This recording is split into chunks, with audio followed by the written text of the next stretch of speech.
So, I didn't get anything done yesterday that I wanted to do, so today is going to be trimming all these parts. So we're going to put the figure together, and then I'm going to try to get this mold started.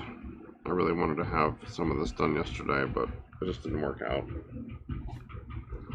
Unfortunately, today was very boring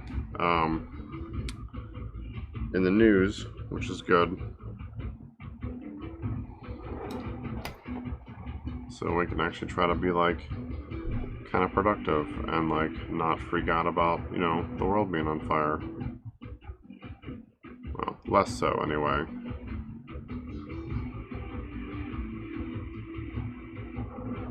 Actually, let's do this.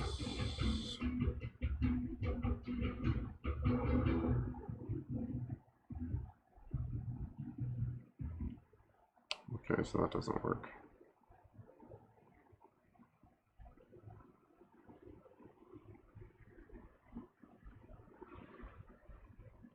Apparently it's not very hard to crash Spotify.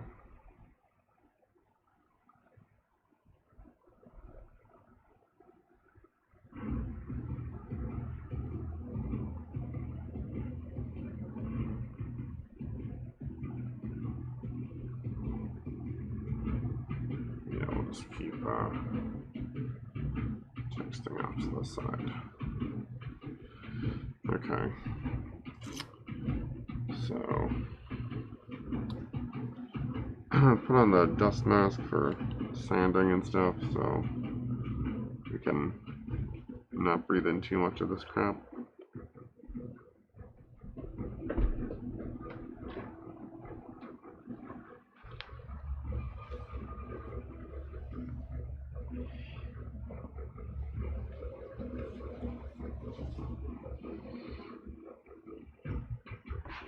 Okay, so I'll start by just sawing off some of the stuff.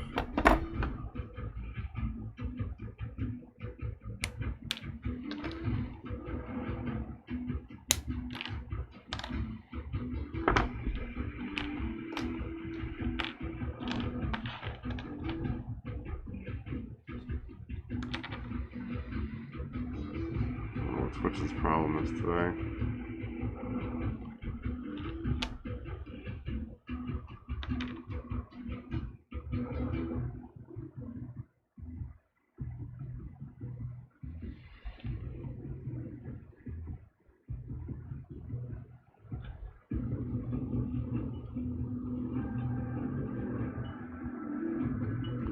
I'll cut a little above, just to try to keep the surface even.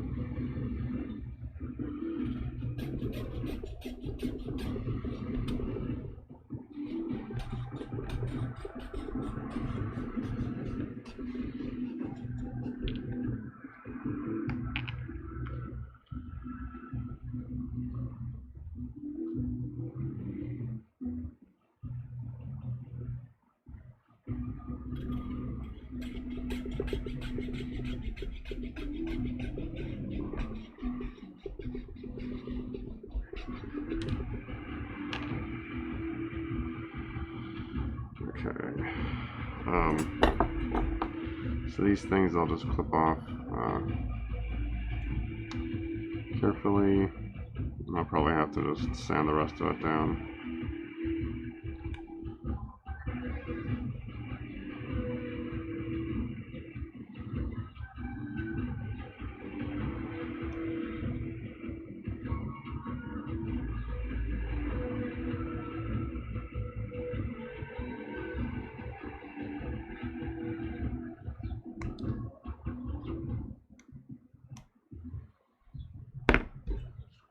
Okay.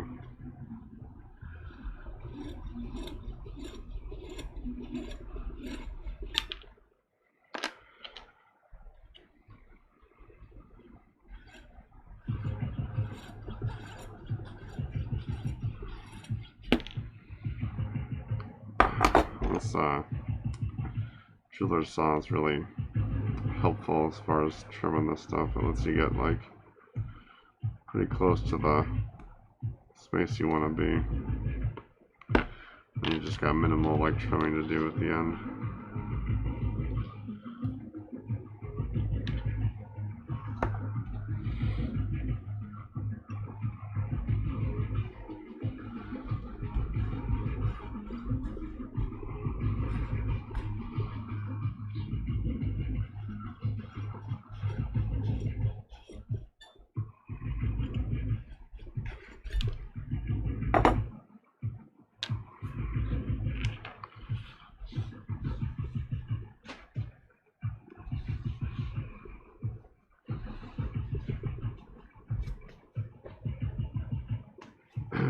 Okay, so I'll just trim off all this stuff here.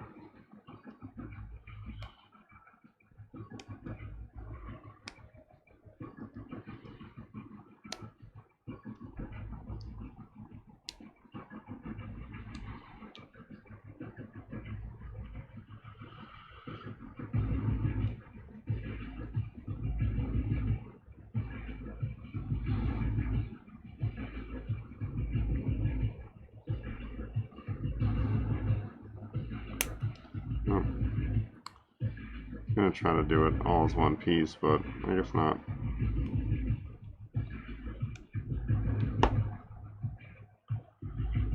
Because it doesn't really matter. It's not like it really matters if it stays together or not. We're just gonna grind it all off anyway.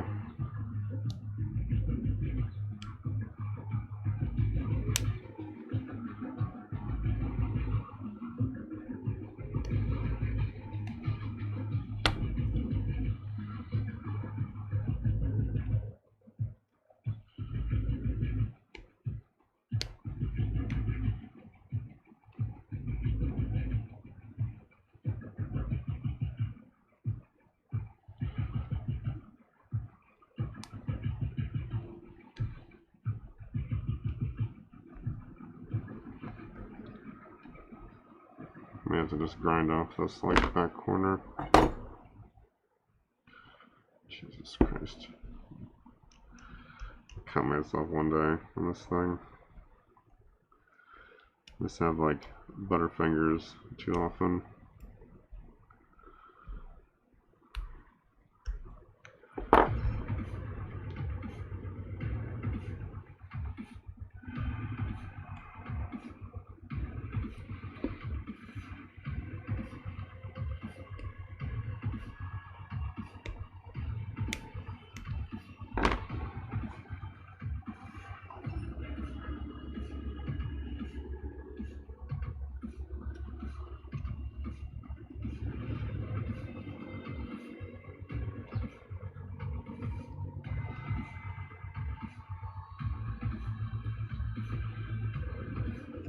Just trying to keep the trimming like minimal. I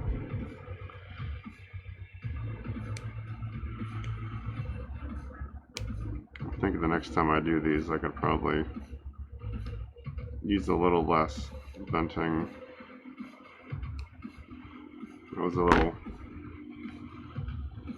over worried that it wasn't going to be enough, so I kind of went overboard on them.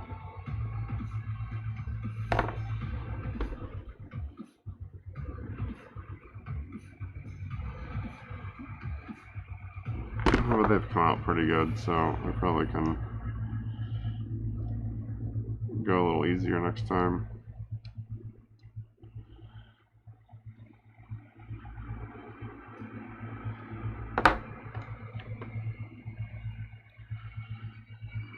There's my brush.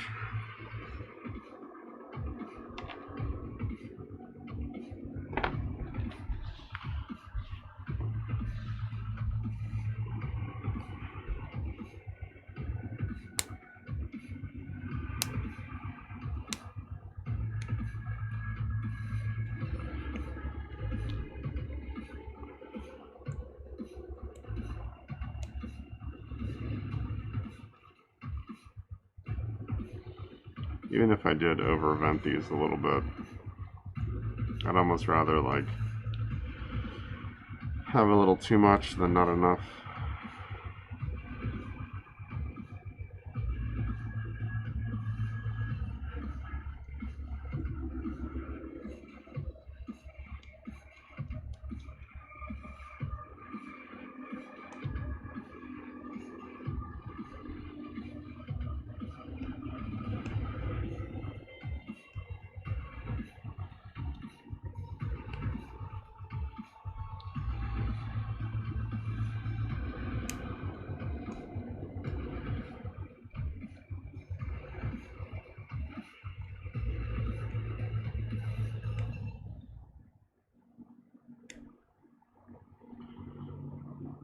Okay, that looks good. That's good. I think the rest of the parts are all pretty much trimmed down. I think it's just these that need to be have their final, well, their second pass of sanding done.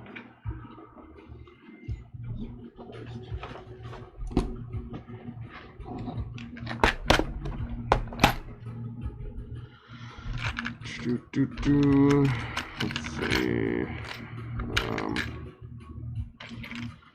We need this smaller ball-shaped tip, and then I guess I did throw everything back in here. Jesus fucking Christ. Sometimes this thing is really annoying. I guess we'll grab this too.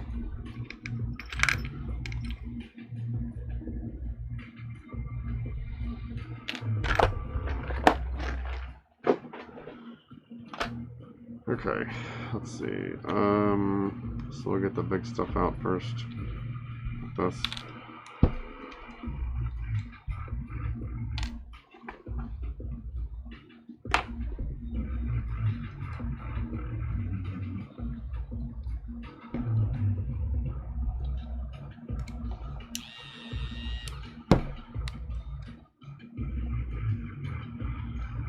I need to figure out how to reduce the jitter in this thing.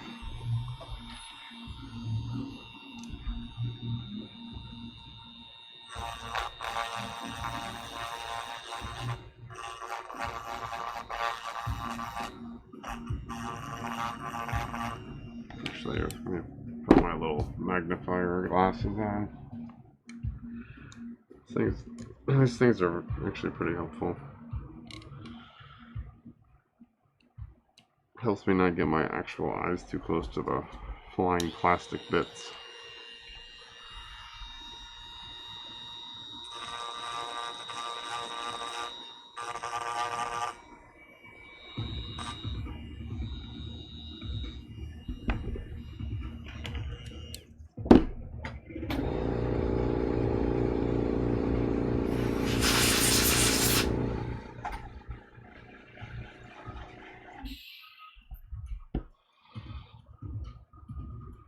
And you can see it's a little rough on the inside. I can turn this up if I can make it a little smoother. Probably not.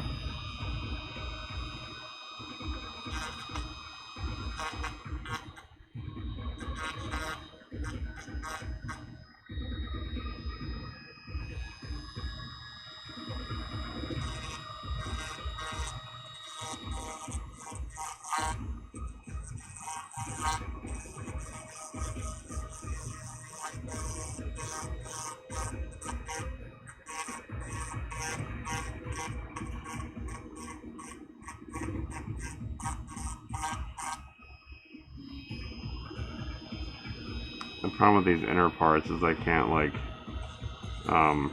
can't really polish them.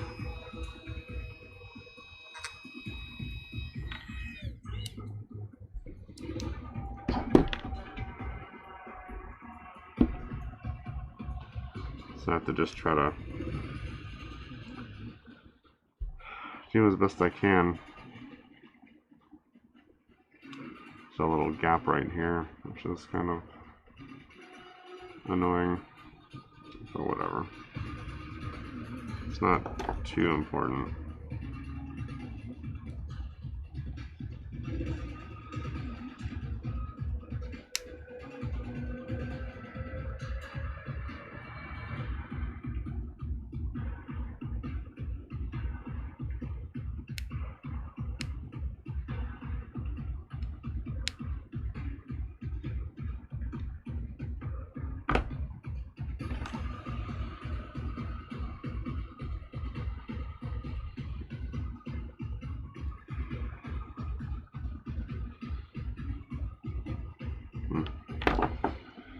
Okay then.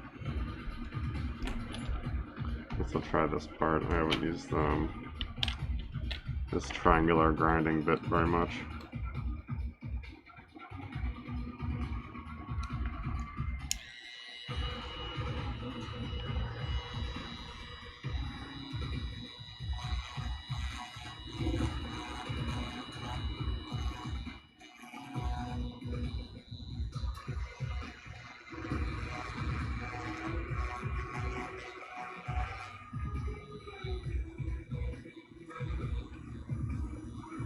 I guess that's fine.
Trying to figure out how to, like, what speeds I can,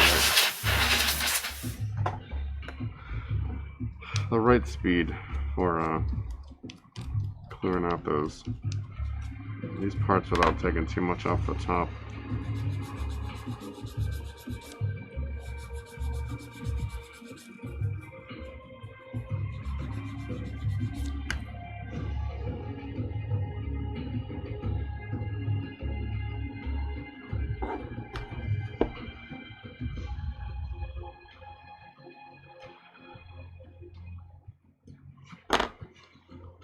There's oddly a lot of, like, polishing and sanding that comes, like, after all the casting. I'm always trying to figure out how to cut that down too.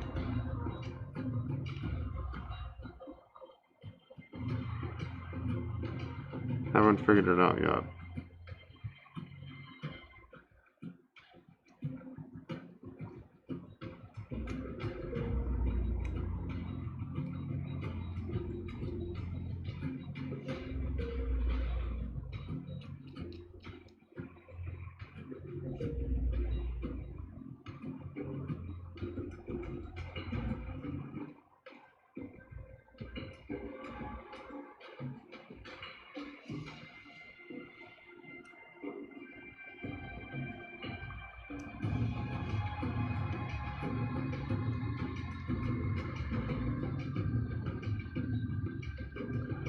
So that's just gonna probably be for, like, fine sanding at the end. Like a final pass.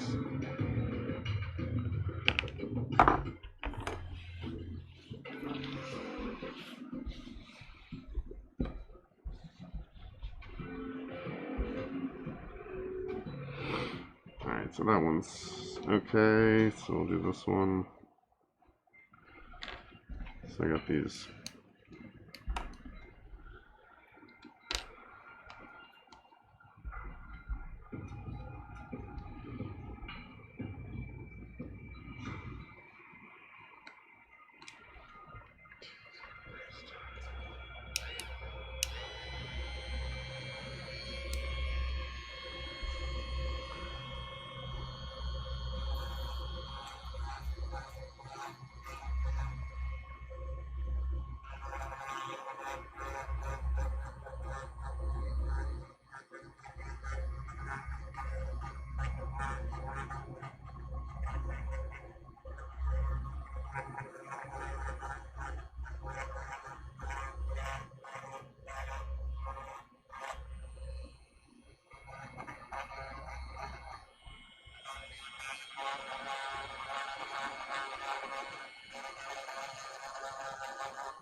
Yeah, this isn't exactly like a perfect design here,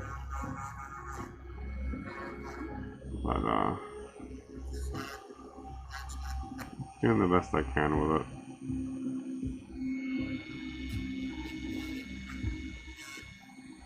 Guess I could just sand that off.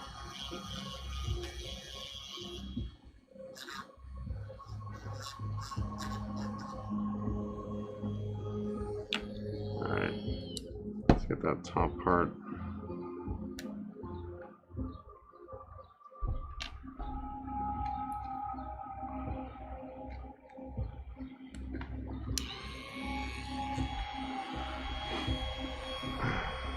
This stuff takes a little bit of practice to not like pull the whole top off. You want it to be like level.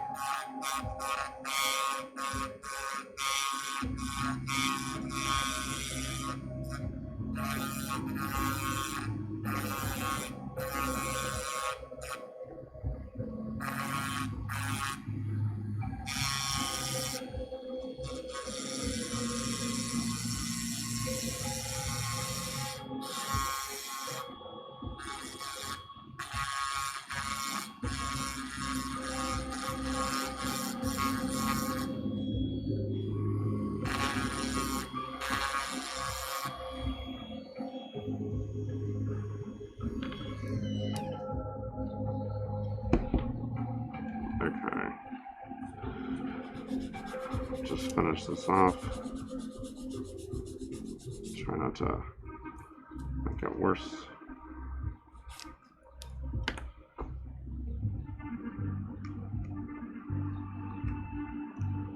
And these are much better than like the first set of these that I made, like the previous molds. They're just cleaner in general, like less stuff I have to do after I pull them from the molds. So that's always good.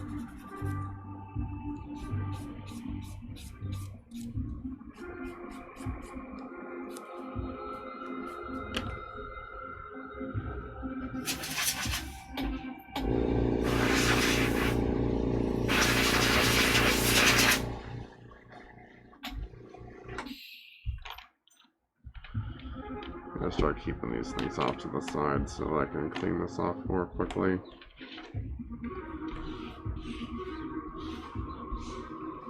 Try not to let too much dust build up because then it transfers to the other parts. And you end up cleaning stuff multiple times, which isn't a great use of your time.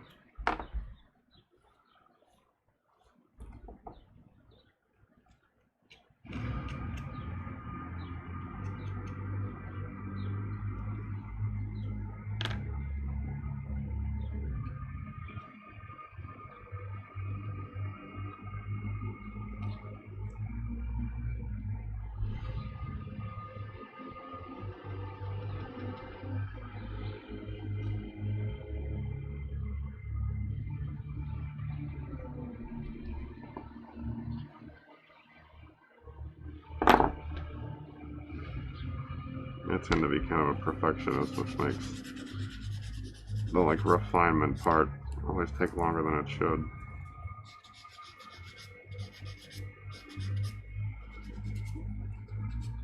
So I'm going for like better than a factory quality here.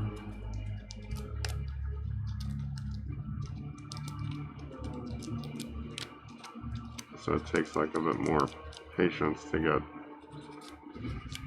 all your edges cleaned up and polished and your fit right.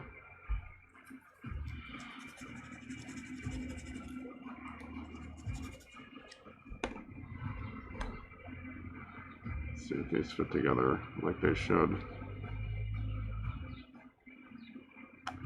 See, these pegs always end up being too long. But I guess it's better they're too long. I can always trim them down and not being too short.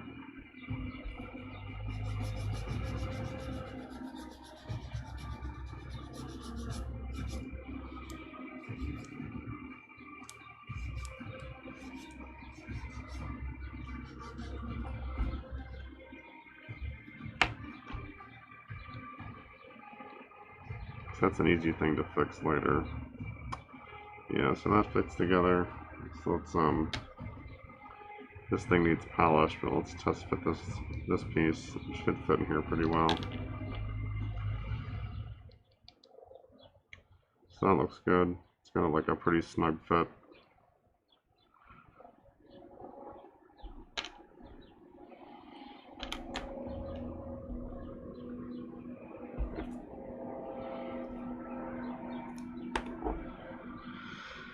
Let's polish this thing up.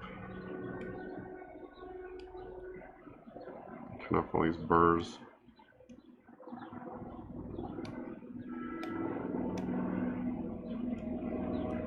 So I want to keep the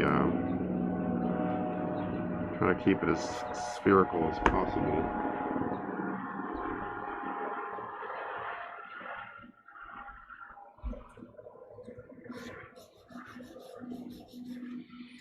I don't like to use the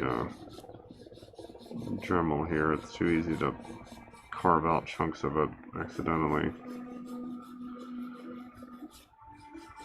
So I really just want to remove this ridge. I don't want to change the shape of it at all.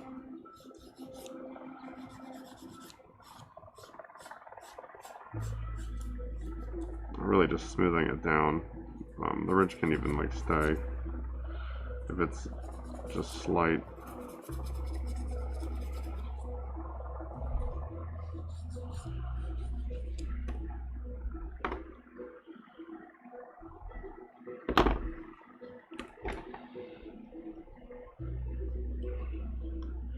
I guess it's up in the corner, it probably doesn't matter. It can stay.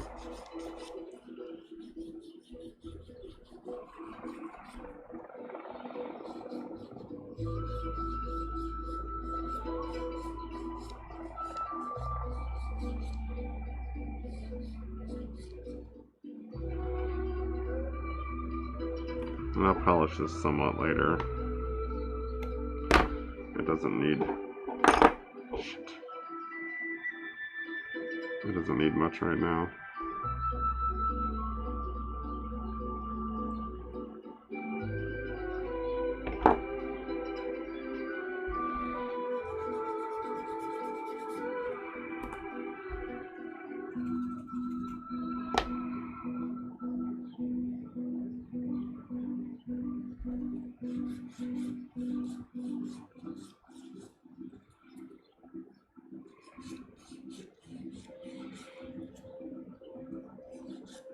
These surfaces don't really affect the fit.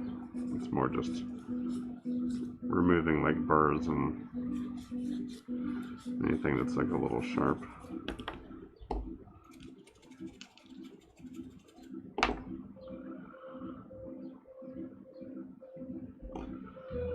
think I already did this side. It's just like traces of flashing on the edges here.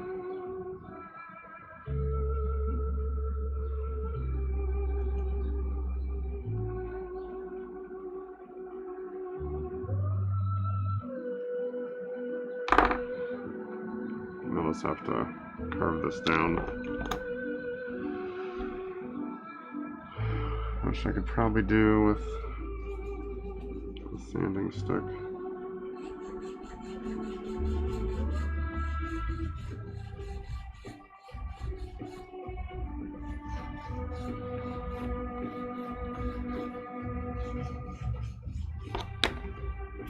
This part's not even integral, it just needs to be kind of smooth.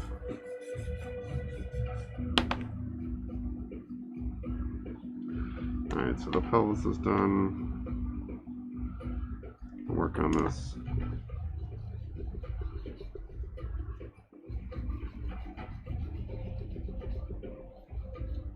I'm going to remove most of this venting here. I don't want it to interfere with like the fit. I'm still working on making this like a little cleaner.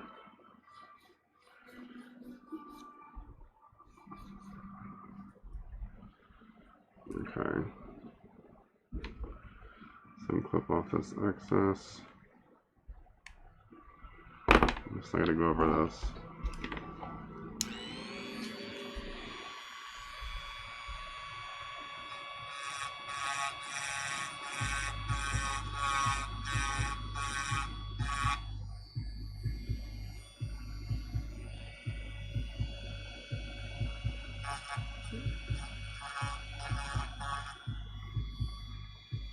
Remove any ridges or raised elements there.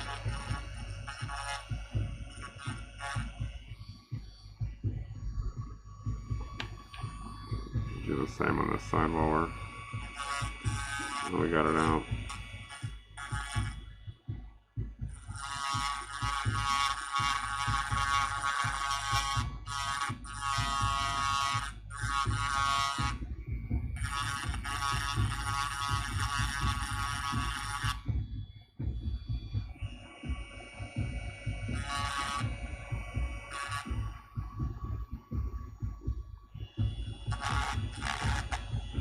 This top's a little sloppy, so I gotta try to flatten it out.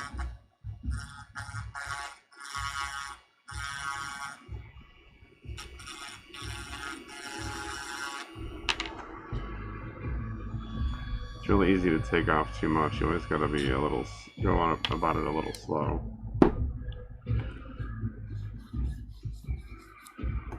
Take off too much and then like the joint is loose.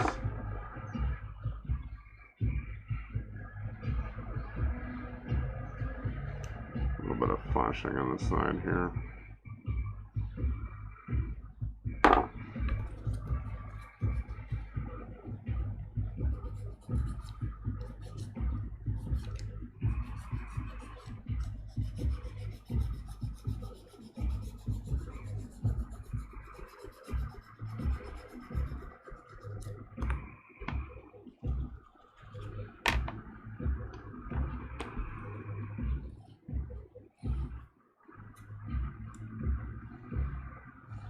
The translucent stuff, you're always trying to not add scuffing you can't remove, because then it messes with the look of it.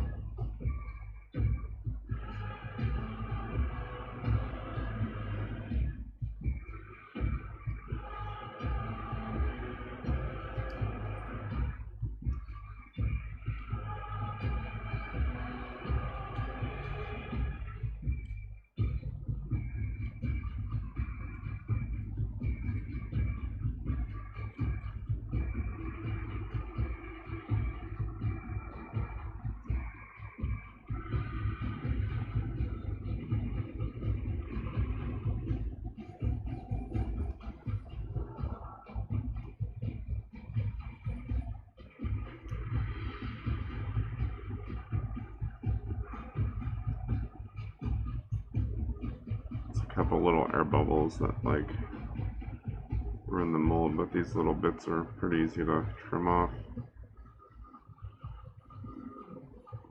It's where you can't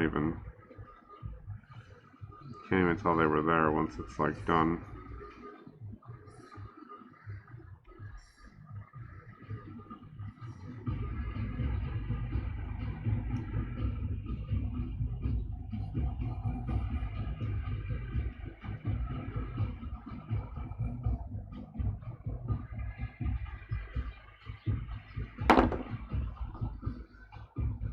This is a bigger one though. a little flaw in the mold right here. So I'm going to be a little careful removing that. But it doesn't really affect like the hand at all, as far as like the grip or anything.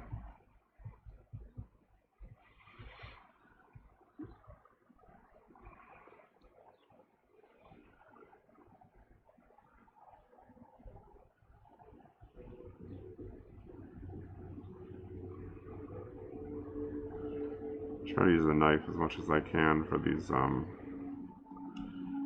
thin flash lines, because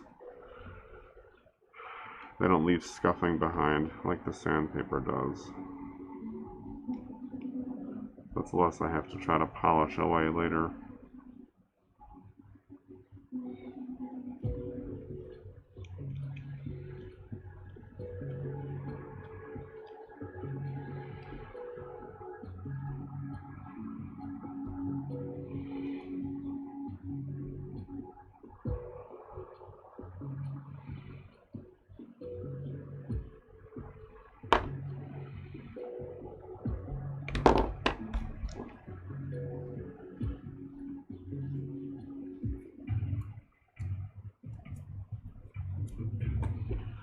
I'll test fit all these once I finish the other hand. They should all fit fairly well.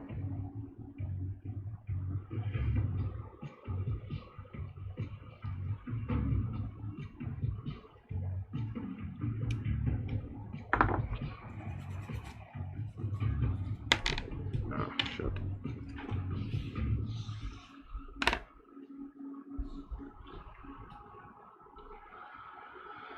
Okay, so that one's basically done.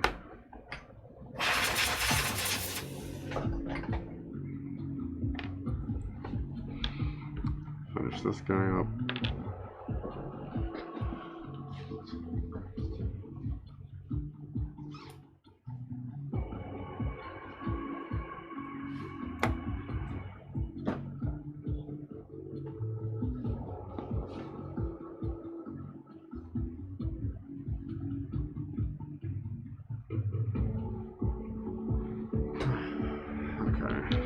Already getting close, already on the way back to Arizona summers, so it's already like pretty warm by like 2 in the afternoon.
Really gotta maintain better control of these blades.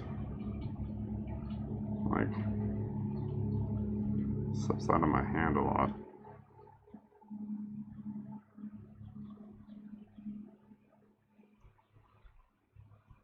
Or I'm just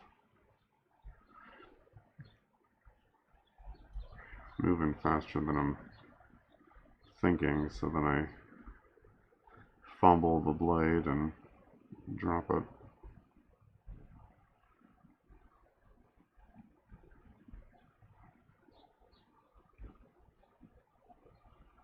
Just little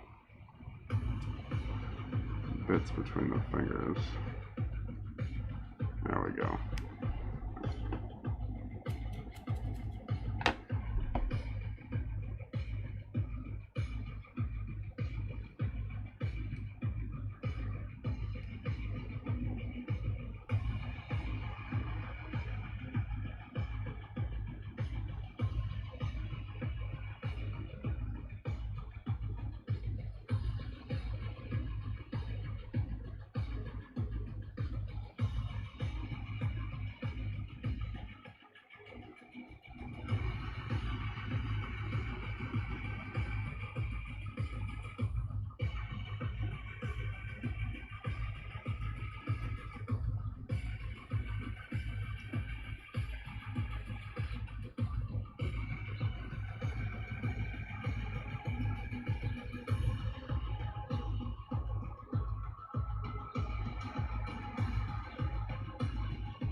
that looks pretty good. Just a little bit of real fine sanding that can happen on the tips of the fingers.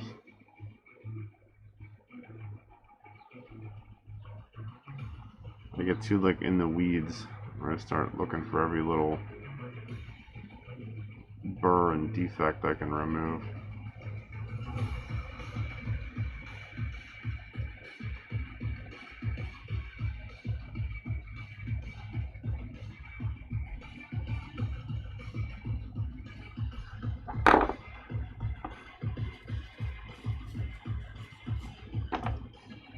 That looks pretty good though.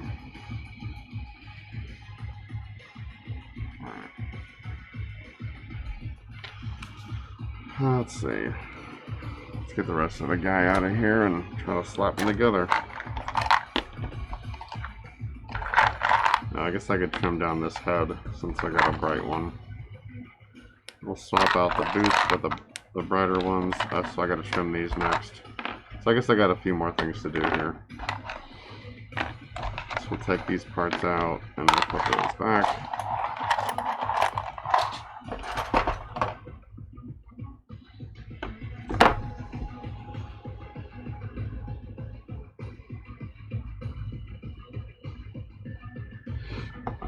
So I'm gonna do this. I forgot that I had these things off to the side.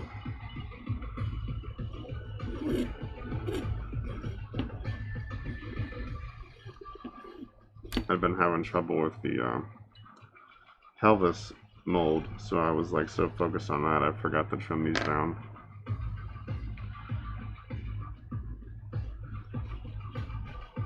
These are from an earlier batch, so the red is a little different. So through these iterations, I've like figured out how to get this brighter red instead of just this like dark mulberry merlot-ish red. So that was like a good side effect of having to recast the pelvis 3 times. But I also figured out how to like not have to cast it 3 times, so I know like what to do as far as like it needs to be baked and then cooled, and then I can pull it out of the mold and it should be good. So like little production bumps that had like a net positive effect. Alright, so let me move these parts so they don't get all dusty. Just keep these and the head. So we'll do the head first.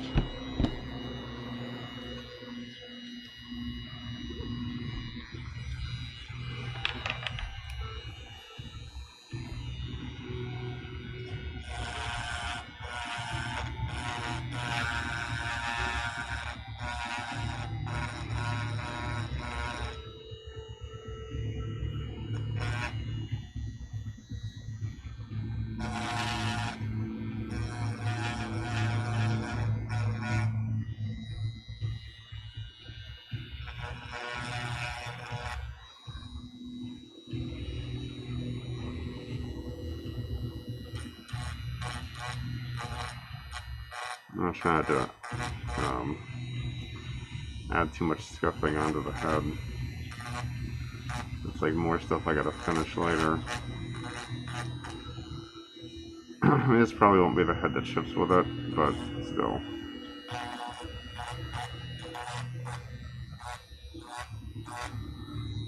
I want the new head that I've been working on to be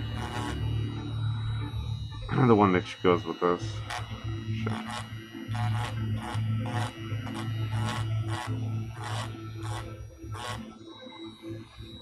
Alright, I'll have to just hand remove the rest of that flashing.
Alright, that looks good. So let's clean this stuff all off.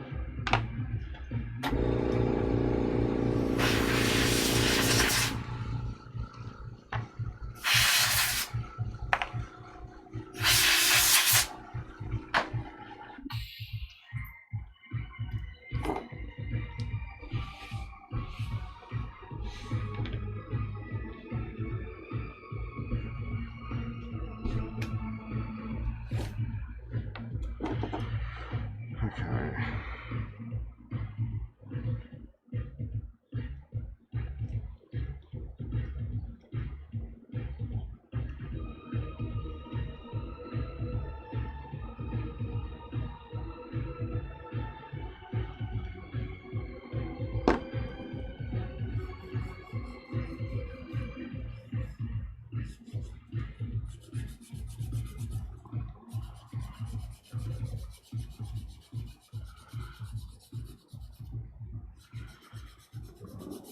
With each iteration, I'm trying to make the overall quality of the surfaces and stuff better.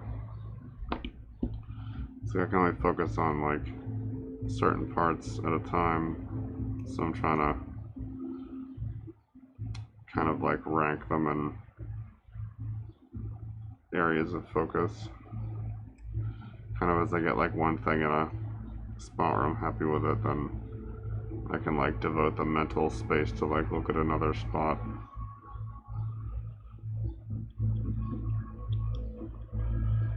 This is kind of the same. I got all this like light flashing in here I want to remove.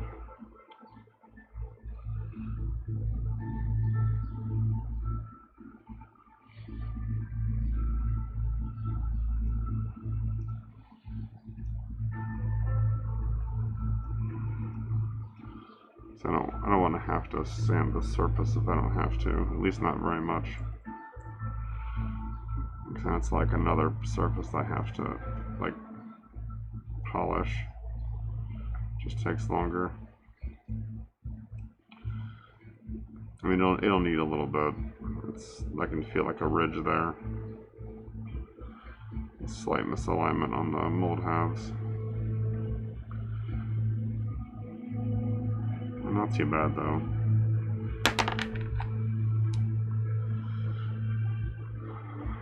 The butteriest of fingers.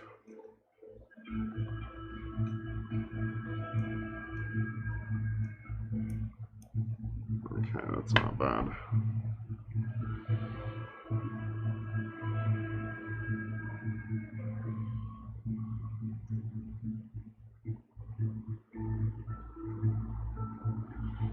And that's how I like wash these. It's like the final pass. It takes all this like fine surface dust off. So some of these spots that look a little white disappear once it's like washed, and it takes all that dust off. Yeah, there's a little bit of a ridge here.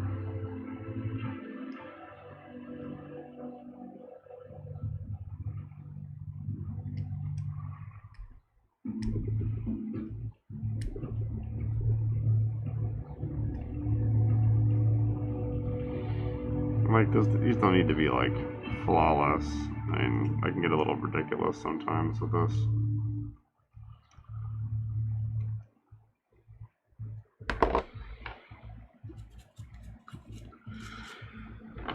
I mean, I just want to like, you know, put out like a decent thing that people like enjoy and seems like it's at least kind of quality.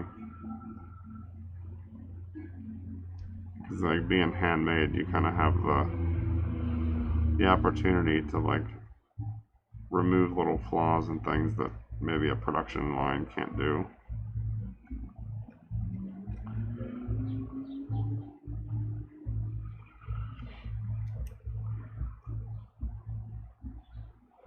It's like a different level of attention you can give.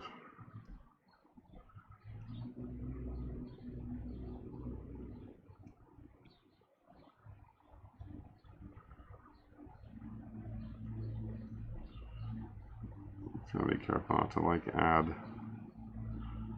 defects while you're removing them.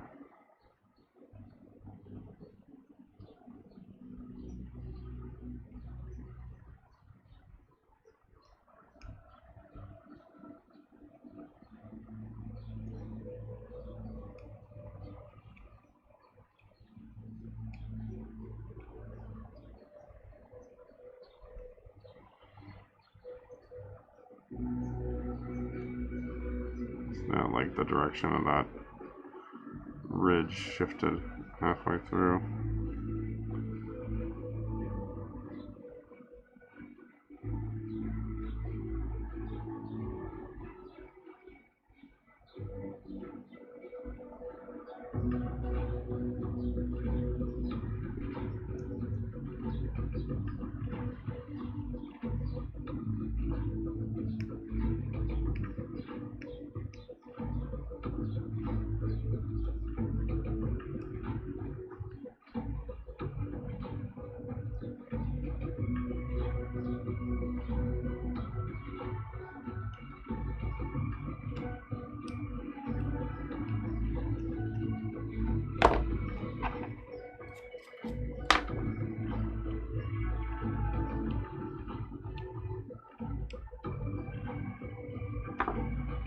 Looks okay. Alright, now I can put them together.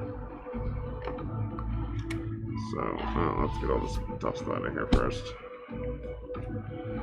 So I got, these are already together, but we'll see how they look when we switch them. Okay, so here's all our parts. So I'm gonna figure out which is the inside of the thigh, which should be this. This goes with this taller part facing back. Just gotta wiggle this in here and wiggle this in here. Then stick this on here.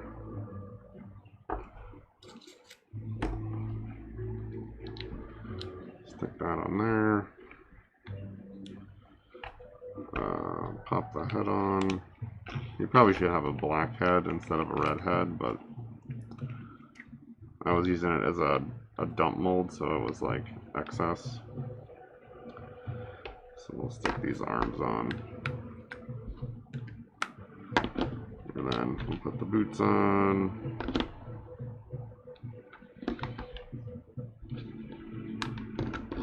And there he is.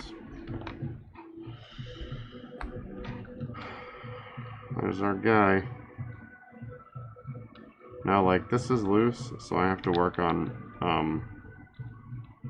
the next iteration is going to have a snap inside here to keep these together. Because it being loose, like, it won't fall apart because the torso holds it together, but, it's not as secure as it could be. So that's like an area I want to work on. So there's our guy. And then you can swap the hands around. See how the red hands look. I don't have black boots, I didn't make any. So there is with red hands. So yeah, my guy's like, his joints are like pretty good. Like stands on his own.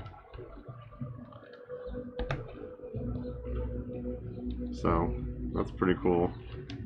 So that's going to be our promo guy. I kind of want this to be darker, but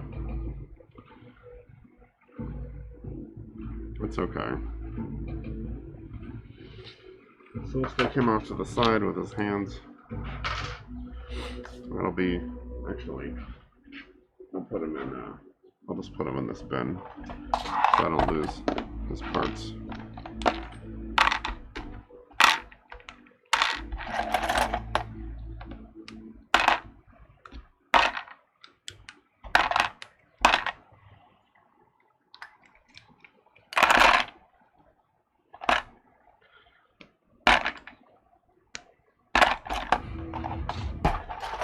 Okay. So now that that's done, oops.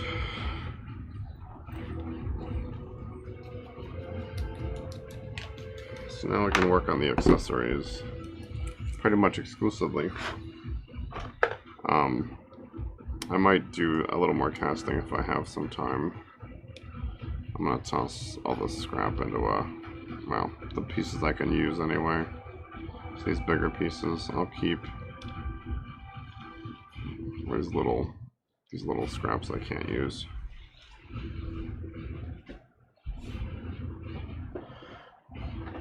So we'll deposit this stuff into here.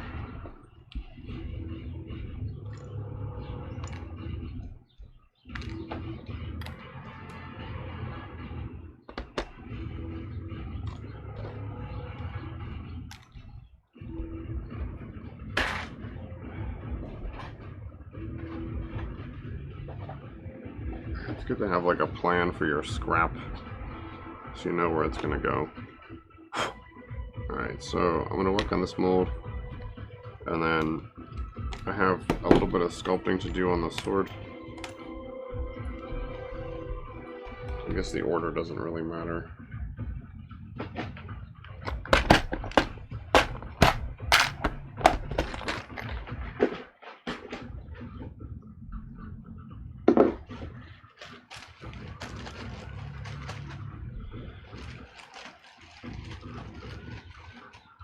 Just bagging these molds off to the side to put away.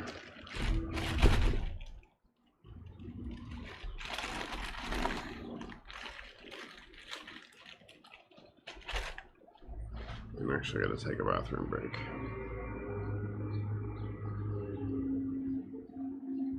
So I will be right back.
Okay, so that was brief.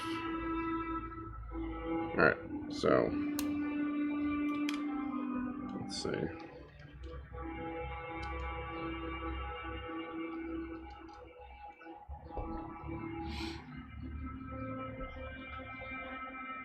Alright, so I gotta finish building this thing up.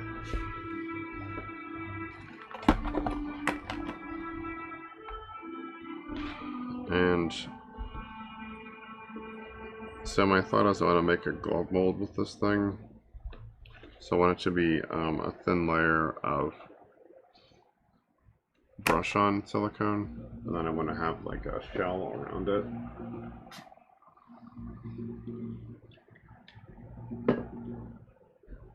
So a little bit's been thinking about how I'm going to do that. So I'm thinking it'll be similar to the molds we've been doing.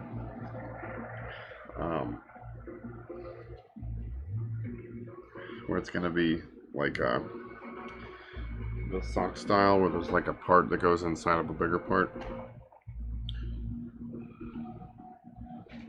So I'm going to plug in the glue gun because I'm going to be building a box for this.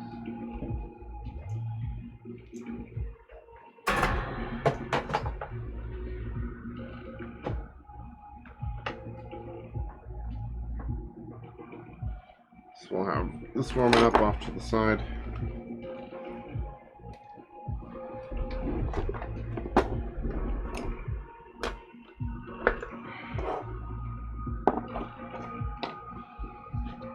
So I'm going to have to build like a small box around this. But I want to finish this upper surface first. And I will put some key marks into this.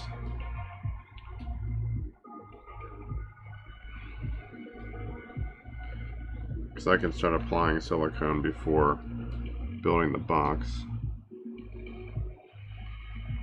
So this stuff bonds to itself and to other silicones, so I can kind of work with it in layers, which is nice. It gives me a little bit more control.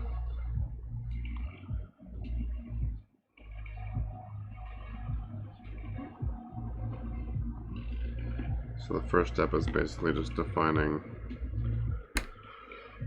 the part line and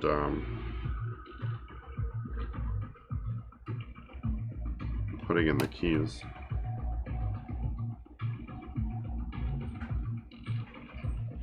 I worked on the part line in the last session, so it should be mostly good. I just want to smooth out this surface so I can add key marks.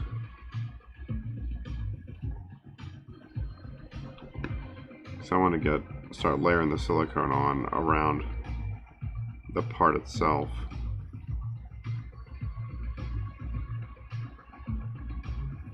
Because building the layers up farther out doesn't require any kind of precision.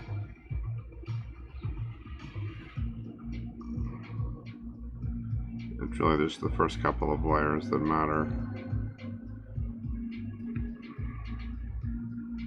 Because that's where you're capturing all your detail. So I just want to make sure that's all ready.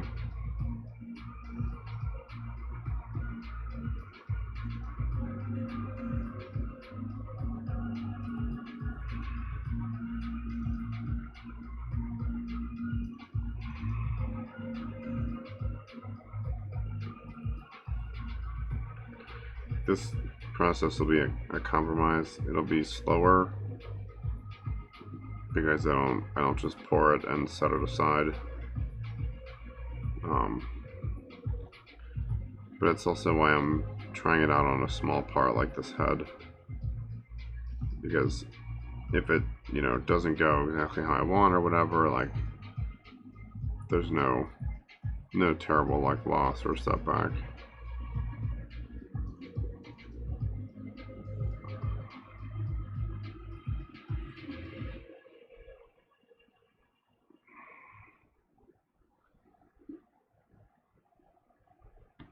We're gonna build the same kind of mold, so it shouldn't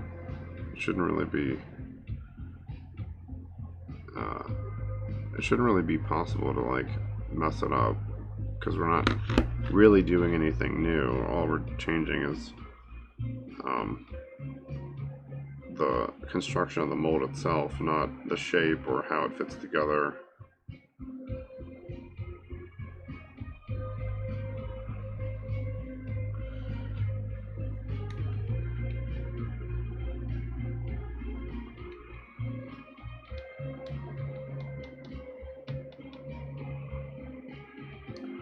We're not even going to go over the edge. It's really just going to be around the surface here. So there's like a little bit I got to add on this side. It's not quite squared off enough.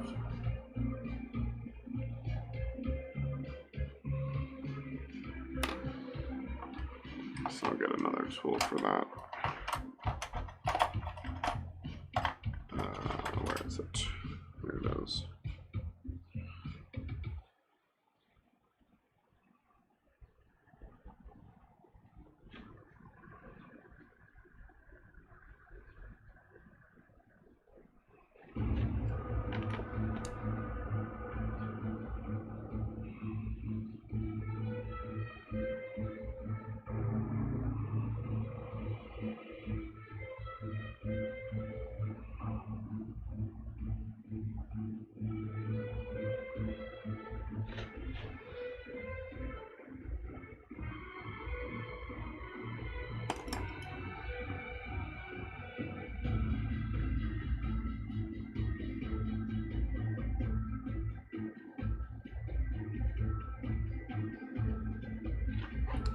The other thing I want to start, if this works out, the other thing I want to work on or try out is a gang mold, which is like a mold that is multiple copies of a thing, so that you're making more than one copy when you cast instead of just one, because it's slower to do it that way. So it just takes me longer to, you know, produce the whole figure, because I've got to cast one and one and one. Like, sure, I can cast, you know, multiple parts of the same color if they're the same material, but it's still just one figure. So it would let me, well, not just me, but like anyone who's trying to produce more than one copy of something at a time,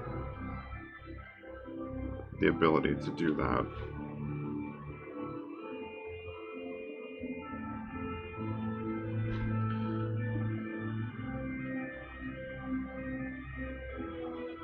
It's a little bit more complicated, but in theory the practice is the same. You're essentially just making copies of your mold, except they're all connected.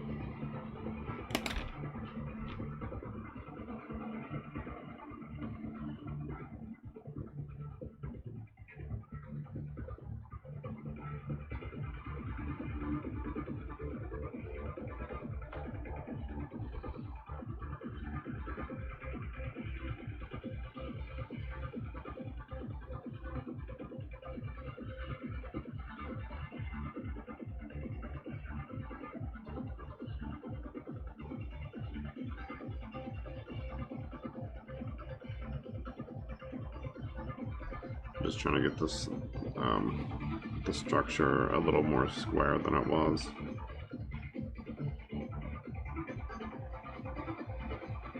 Well, rectangular, I guess.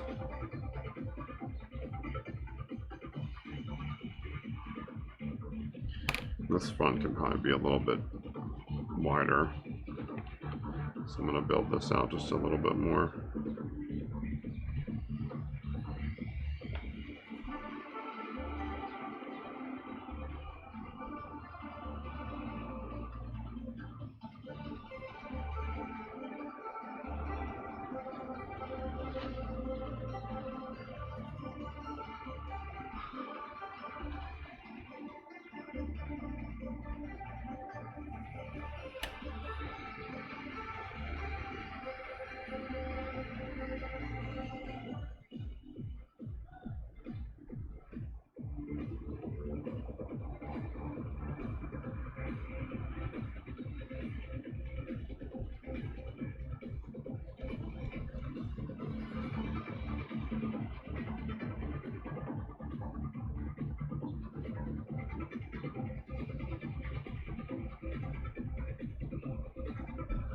The corners I can build up later. I just want the space in front of the part to be a little bit deeper.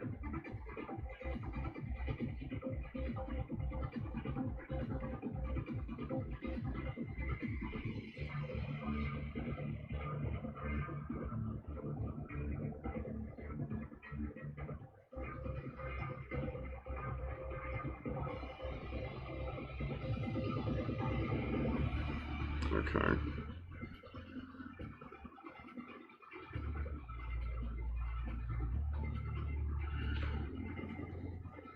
I want to put in the keys here shortly. Like, the surface doesn't need to be like perfectly smooth.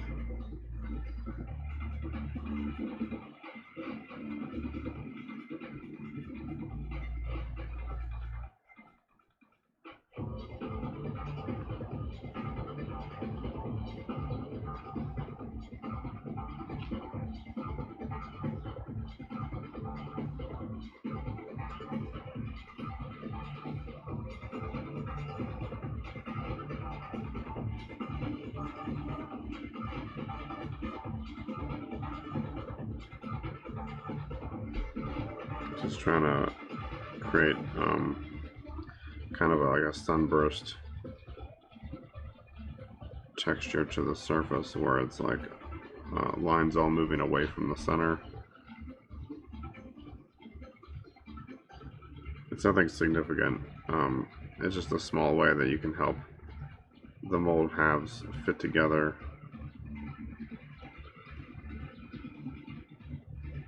by giving them like a texture that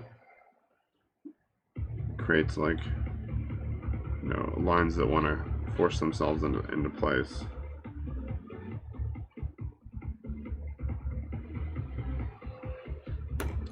Alright, so that's good. So I'll add the keys to this.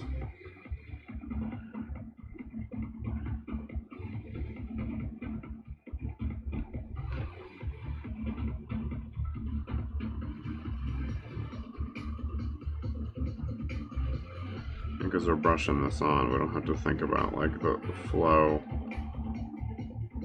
direction or like trying to nudge air to the surface, because we're just going to apply the silicone directly where we want it.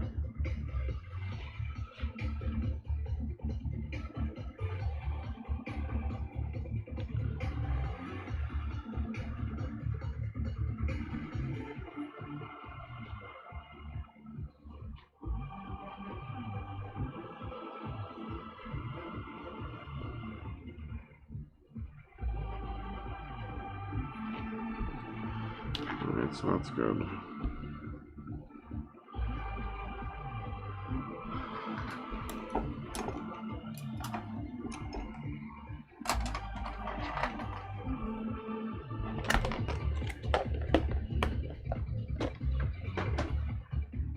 Alright, so get out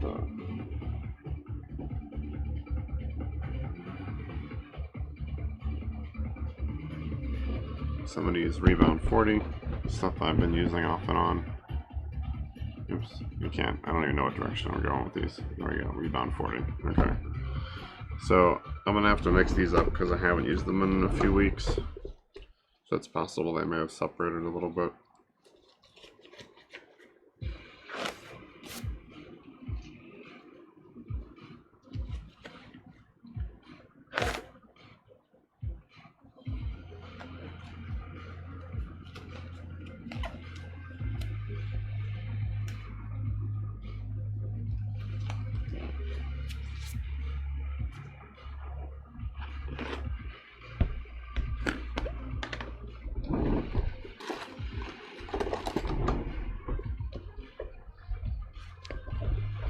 Then I'll estimate like how much I need to cover the whole surface. So I'm going to cover most of this top surface and then all the parts here.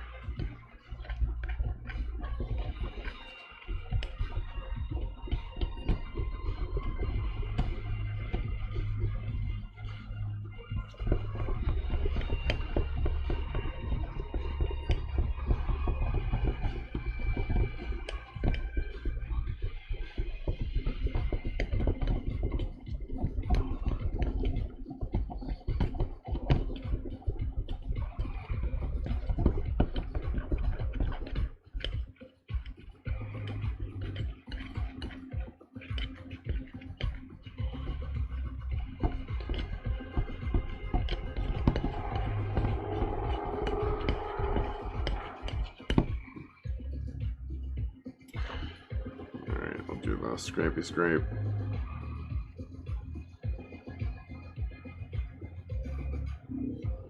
I think this stuff gives you 45 minutes roughly of like work time.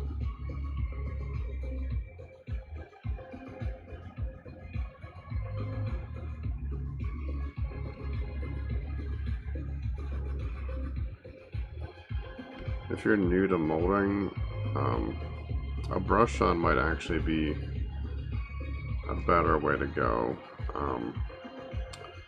because it doesn't need to be degassed. So like you don't need to run it on a vacuum or you don't need to pressurize it. And it's kind of forgiving because you can work with it in small amounts and it sticks to itself. So you can like build up a thicker mold by just adding layers, and then make what's called a matrix that goes on the outside. So it's like a hard shell around your soft mold. And that can be anything, plaster, paper mache, like anything that you've got that you can use.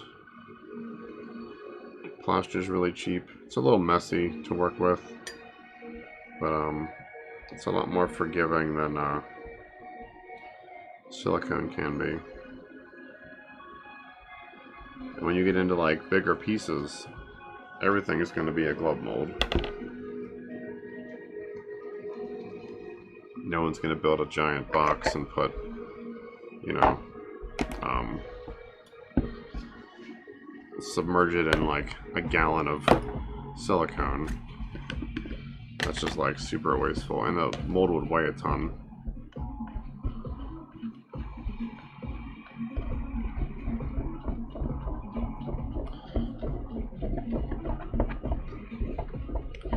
The smaller stuff you can get away with, you know, just making. Obviously, you can just use the silicone to create its own form. But as your pieces get bigger, you've got to think about that.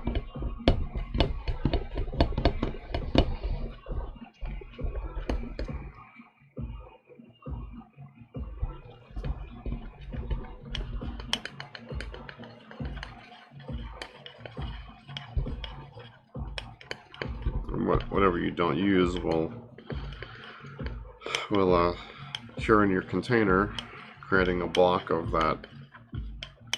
this rebound 40 silicone, which you can then pop out, and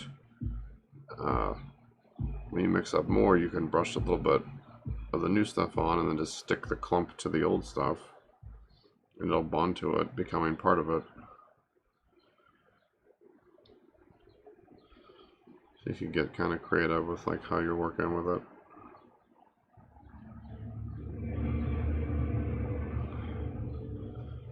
I feel like when you're starting out, like having something that's kind of forgiving is good, because like I've had this bottle for a couple of years at least. It's still like 2/3 full, so I use it here and there.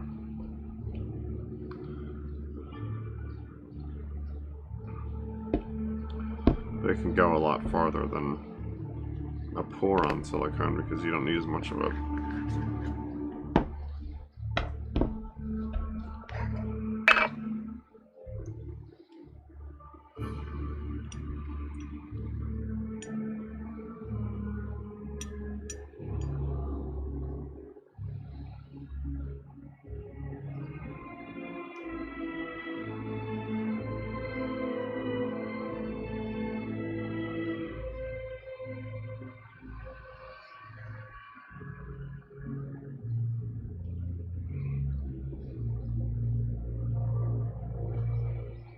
You can use all sorts of stuff to apply it. You can use a old paintbrush, you can use like a popsicle stick. I'm using an old paintbrush with like some of the bristles cut off, and I'm also using a plastic palette knife, which I often use to mix dye into resin. So I'm just going to use like a small container here and mix up some of this stuff. Actually, I'll use this one, I think. No, I'll use something a little bigger. We'll go with this guy. I probably don't need more than like 10 mLs of this stuff total. That's probably too much, honestly. So what I often do is I'll just take my spatula and I'll just submerge it. That's probably too much. I'll try to just guesstimate kind of how much I need. You can always mix up more, what's good about this stuff is like it's kind of like the epoxy. You can start small, mix up a little bit. Oh, you need more? Just make more. Whereas doing a a more traditional, like, I'm just gonna pour these two halves of silicone and mix them together. Like, that stuff will stick to itself too, but it's like a little more of a commitment.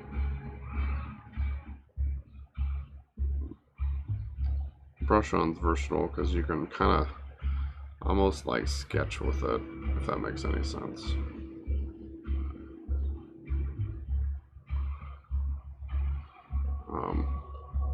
I'm surprised brush on's not more popular in like indie art. I guess because it takes a little bit more planning, but it really is like more versatile.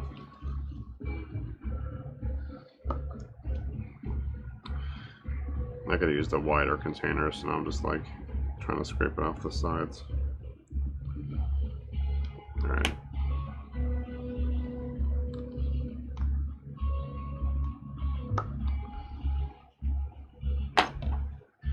So I'll do the same thing with the other half. And then I'll mix it up in this container and then just start brushing it on. Oh, actually gotta clean it. I was like, almost put these two together because I'm thinking of like a step ahead of where I'm at.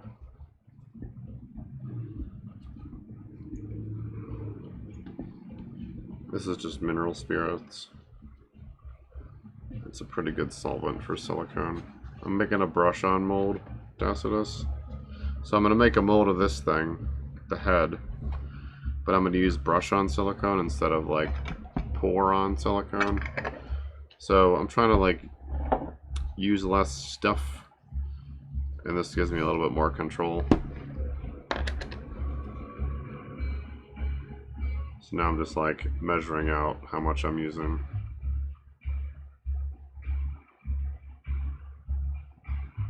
By like guesstimating.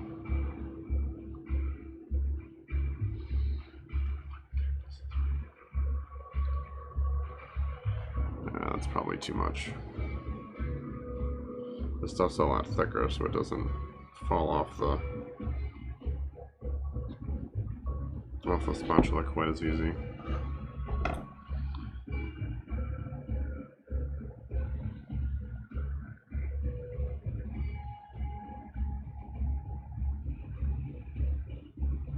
Yeah, I've used this stuff before. I used it a little bit on a couple recent molds. I brushed it on into like tight spots, like some of the sockets where air tends to get trapped. I did it as kind of an experiment to see if it would like bond to the regular stuff. Just being able to like kind of pinpoint these trouble areas and work with them more, like get them ready and then incorporate them into a regular mold. It seemed like it might be helpful.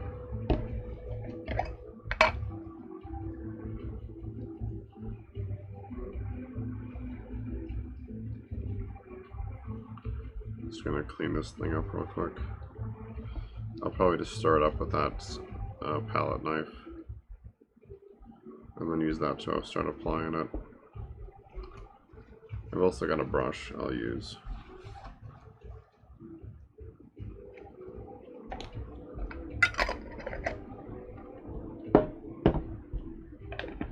So this stuff's a little slower. I have to work in like thin layers instead of like one big thick layer.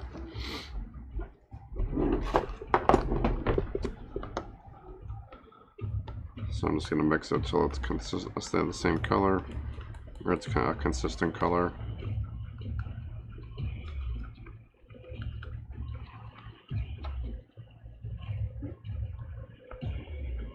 I don't have to move super fast. It's not going to set up like for 45 minutes. We'll start getting thicker for 45 minutes.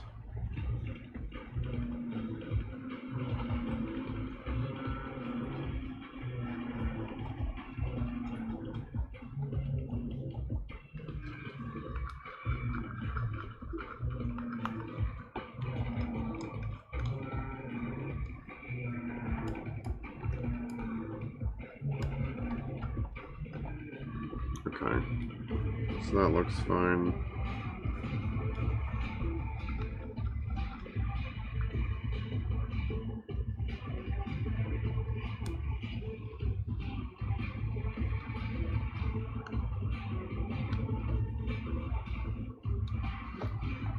So I'm going to start off by brushing some of this on. This is just an old shitty brush. I trimmed off some of the bristles. So I'm going to start with the bottom here. I basically just want to get like a thin, even coat on it. I don't want it to be too thick because I don't want to introduce air bubbles, because it will like bubble slightly while it's curing. So I'm trying to minimize how much of that I introduce.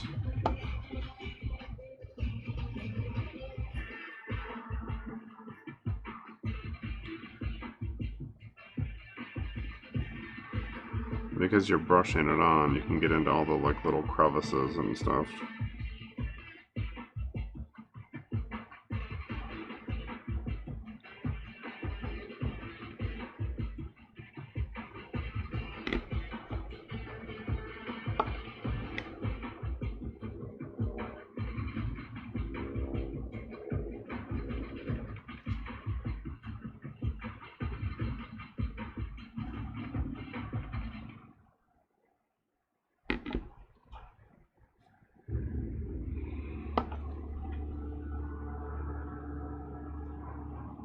It will run a bit, so it'll like want to go down into the lowest point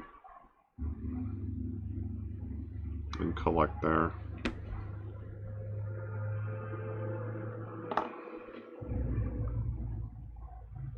Because it is still liquid. It's just thick.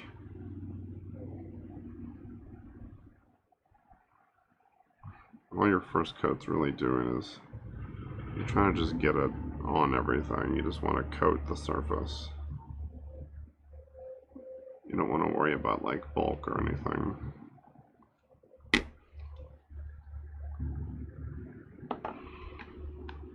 Or you don't need to worry about bulk, I guess.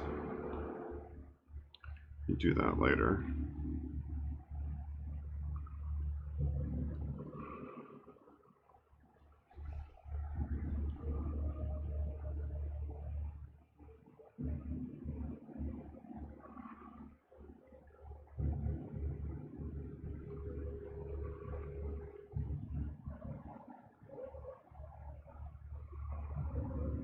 You actually don't want it to be thick on the first couple of layers. Because if it is thick, you won't know if there's air that's gotten trapped.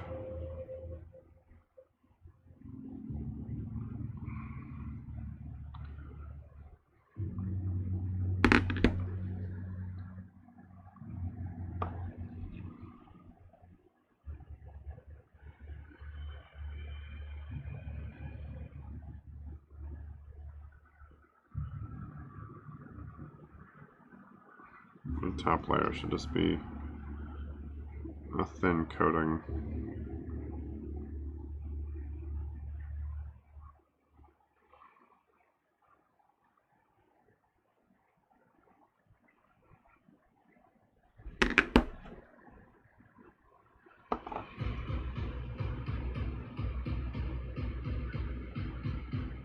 It's fine to like glob it down and then just spread it. But you don't want to have like big pools of it collecting.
It's not like a paint. You're not really like trying to spread it like you would with a paintbrush, even though this is a paintbrush.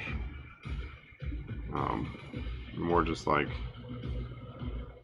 dabbing it and dragging it around.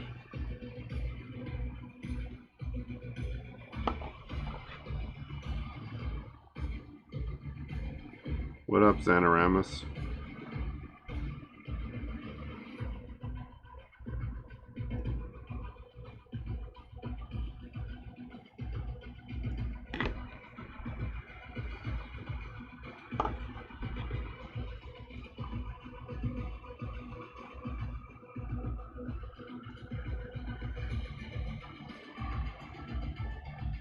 So I'm just trying to coat every surface, not like build it up anywhere. Nice. Yeah, I saw earlier that he was on. Yeah, our schedules tend to clash a little bit.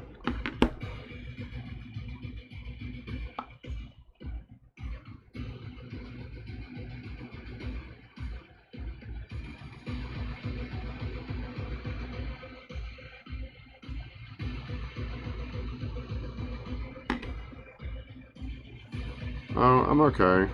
I was happy that it was a boring news day today. It was a boring inauguration for Biden. No craziness, no chaos.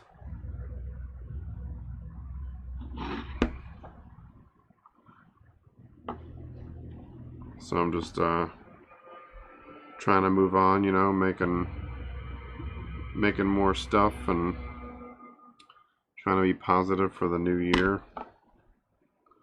Yeah, it's nice to have boring news again.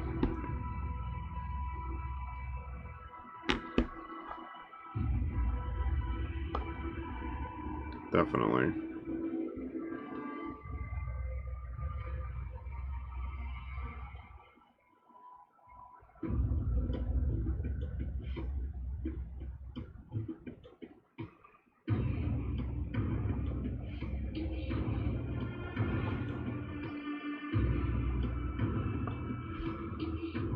Yeah, I agree. Yeah, no jaw-dropping crazy news every day would be a great change of pace.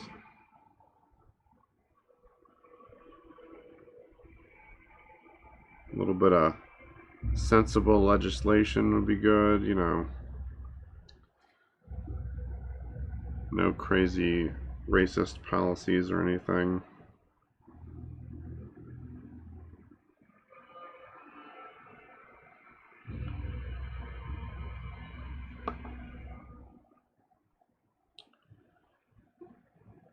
Though if I wouldn't mind seeing news tomorrow saying that he's been indicted, Trump, for like, you know, literally anything. Pick a crime, any crime that he's done. But I won't hold my breath on that one.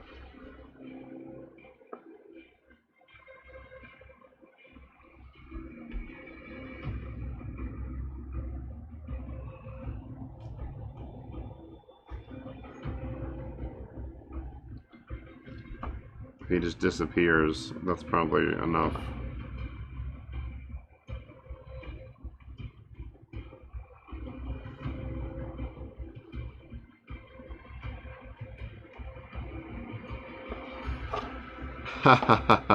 Yes. Local Florida man arrested for, you know, treason, uh, aiding foreign governments, corruption, blah, blah, blah.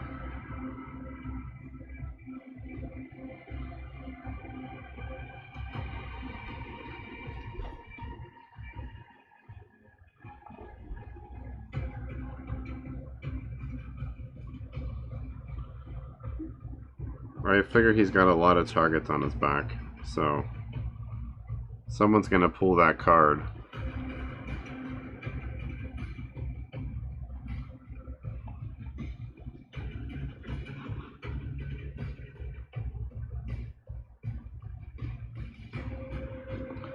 Okay, so that's like a good basic coating for this piece here.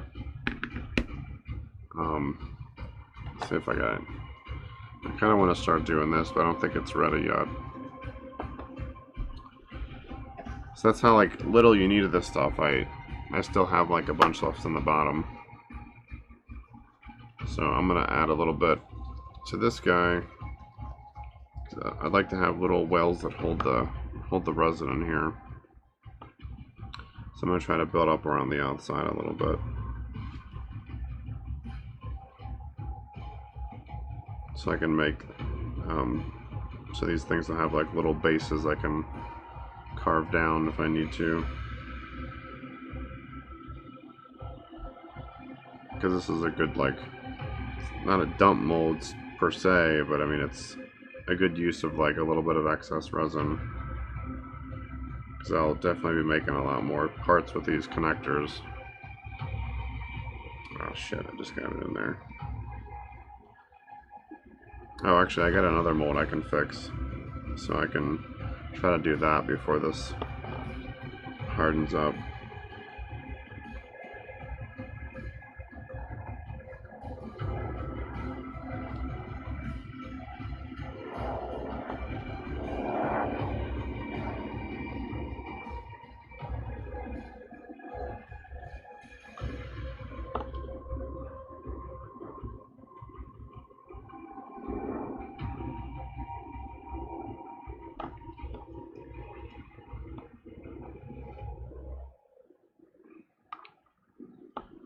Just trying to stay away from like the plugs themselves, because I don't want to mess up the shape.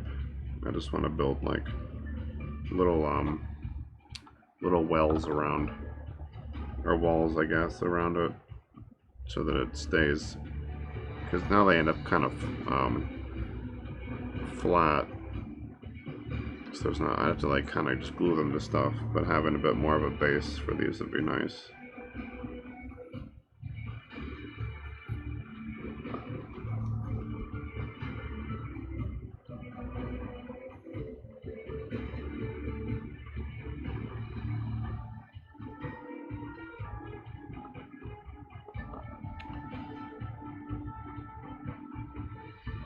Alright, so that's,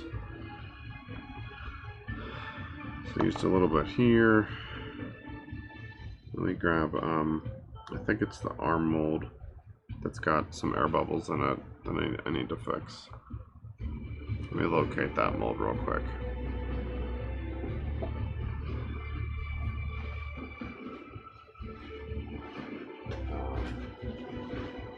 It should be, this is what the pelvis.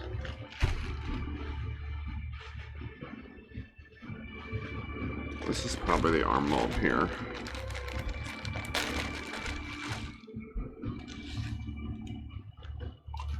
Nope, that's the hands. Okay. Someday I'll label these so I know what's what.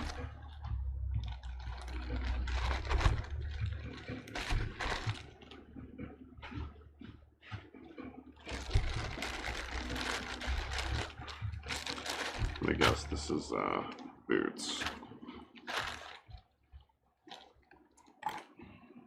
This is boots, so that's not it either, I'll bet. Oh, I see it. I know where it is. I just didn't have it with the others. Okay.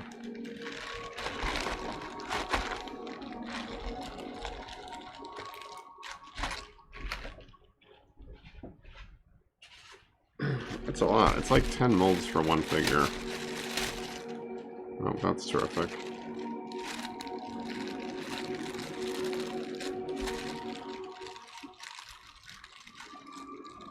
Well, I probably don't need this.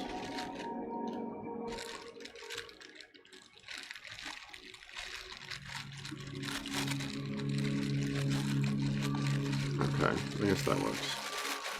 So this is the arm mold.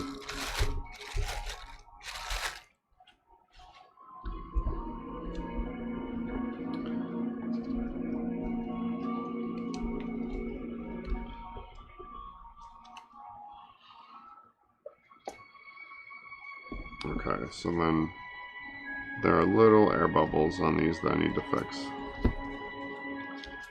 So let me see if I can see if I can put the arms on to make sure that it's the right shape.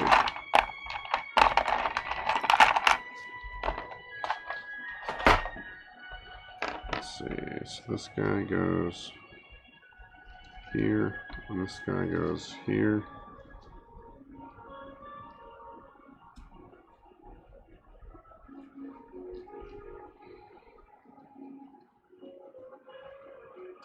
Okay, so looks like I can't do that.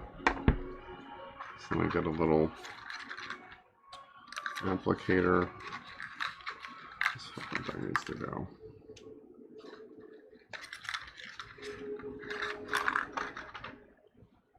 Alright, so let's see. I don't need much.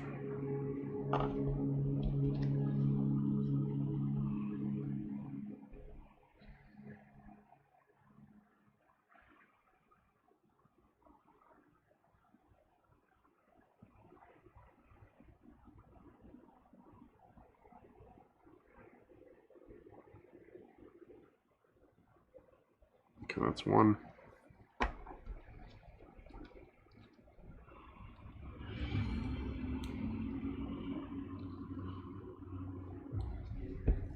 Actually, if I put these in the mold completely, it should kind of force them into the right shape, or into the right position, so that the stuff cures at the right in the right shape.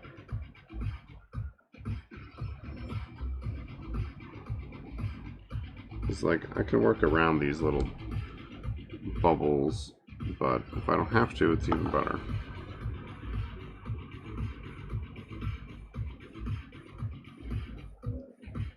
Shit.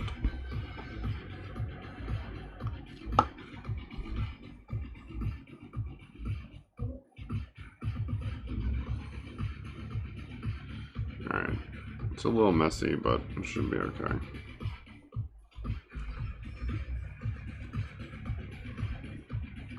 So then I'll put this in here, and in theory, it should keep them aligned. Let's just put it in real gentle like.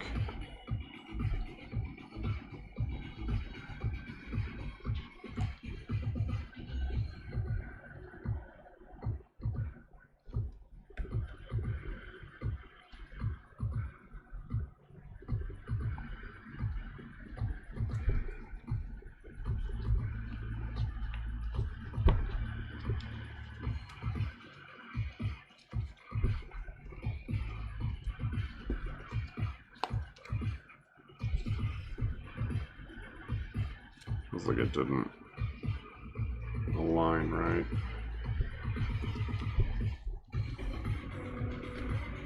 Guess I can't really tell, right? I mean, it seems normal.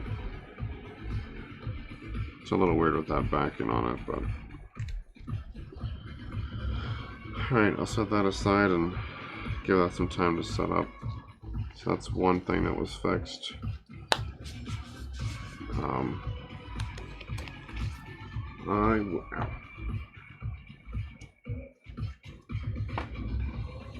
I wanted to start doing this mold. Oh, that's right, it got all like messed up. Let's see if I can quickly fix this. I gotta smooth it over. It got like, I spilled stuff on it the other day. I'm just looking for this guy.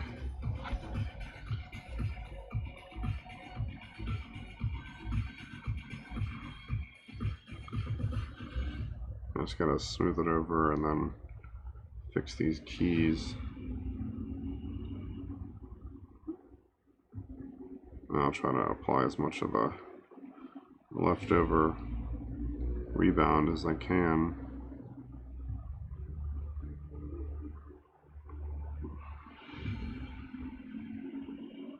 was gonna brush on this anyways, so this was gonna be another brush on mold, because I really just want this front texture. I don't need like the whole part.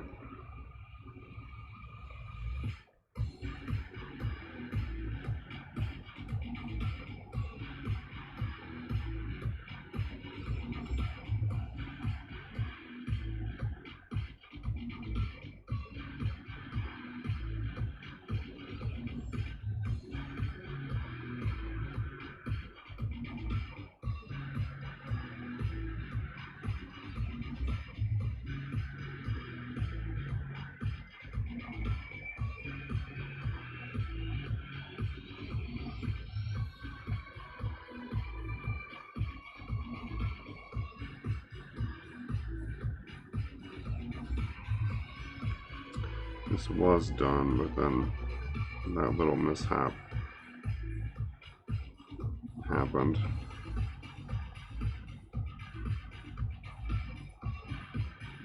At least it's minimal. Let's just smoothen this out.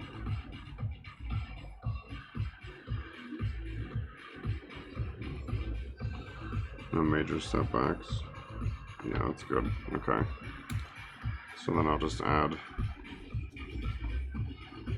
fix these guys.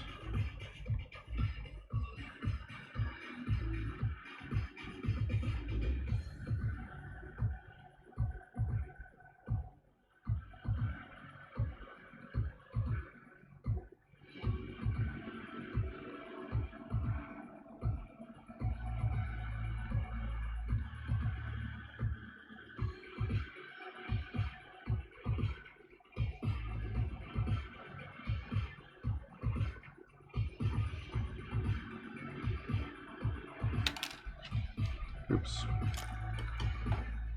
Okay.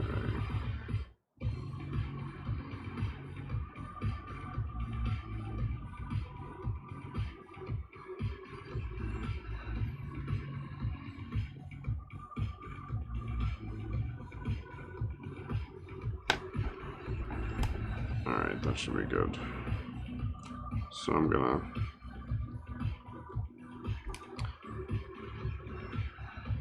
put a layer on this before it starts to thicken up. I'll do the same thing. I'm just gonna focus on the part first. So I just wanna try to coat the surface. Not worry too much about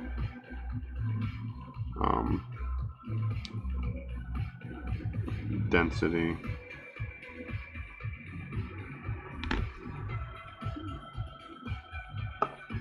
It's really just getting a thin layer on the surface.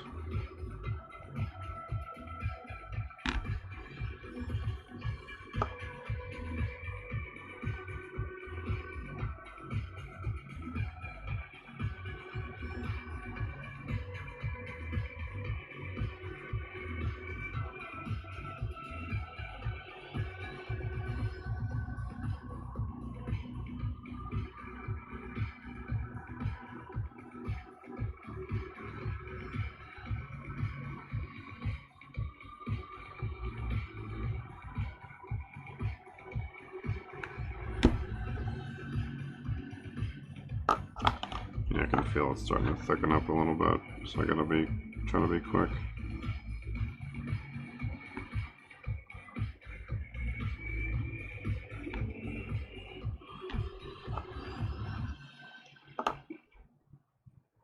Just get like the main surface at least.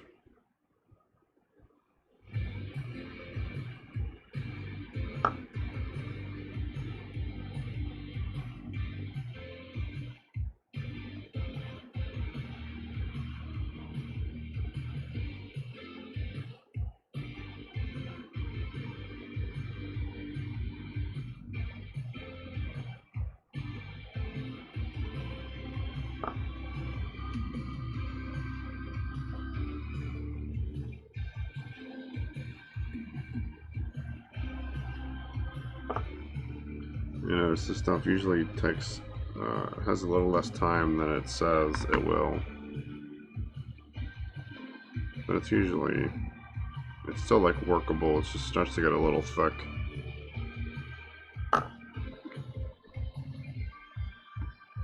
Hey, thanks, Anoramus.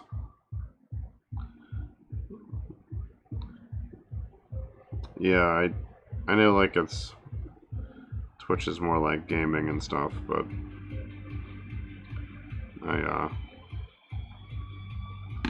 it keeps me motivated, like coming on here to stream every couple days. So that really helps me at least. So I'm glad that you're getting some enjoyment.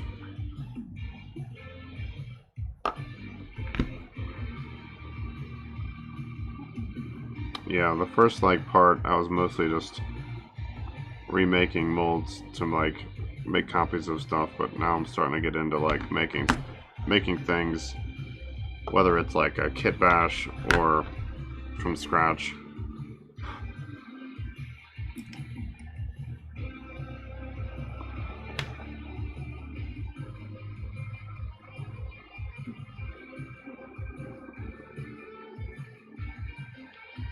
So it's yeah, I'm definitely a maker. I like getting my hands dirty, so to speak.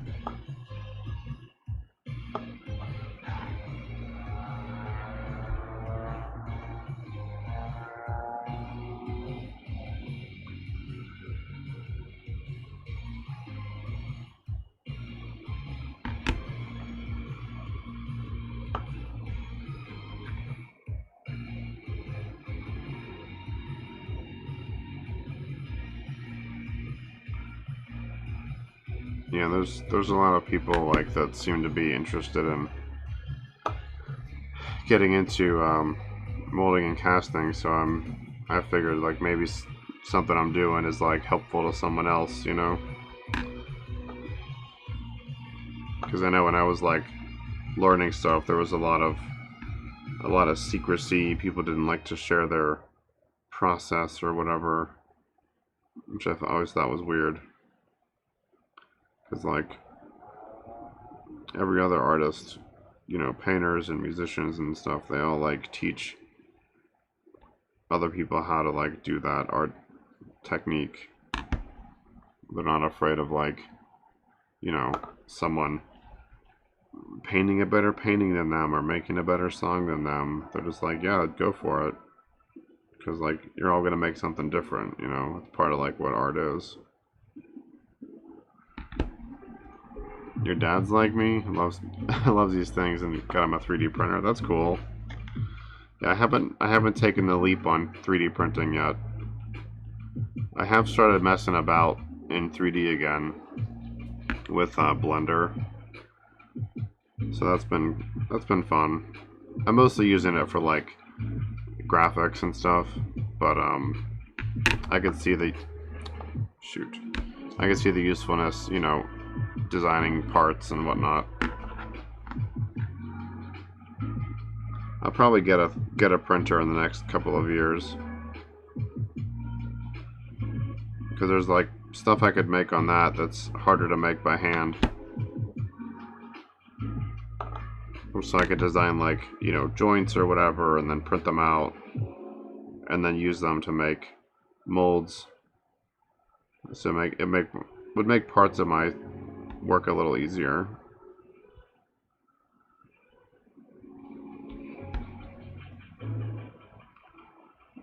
What's your dad like doing? Like, what's his what does he like to make or work in? You know, is it like there's so many different like crafty maker spaces you could go or be like interested in? I'm just curious, like what his interest is.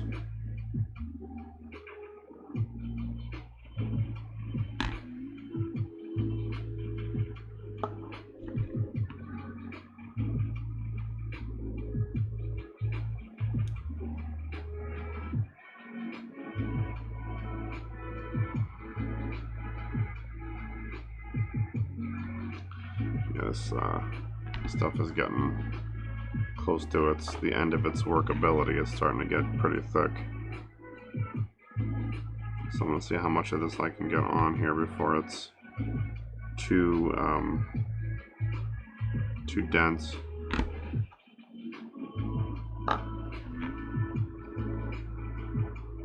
I at least got the surface of the part covered, so that's the important part.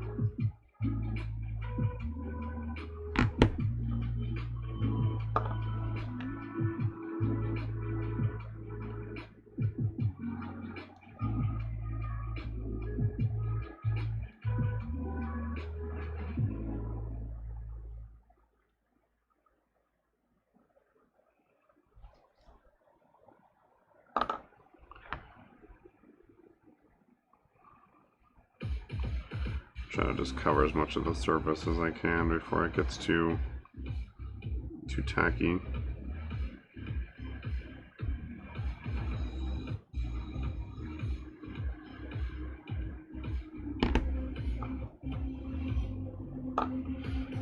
Printed stuff to hold his camera to record the process.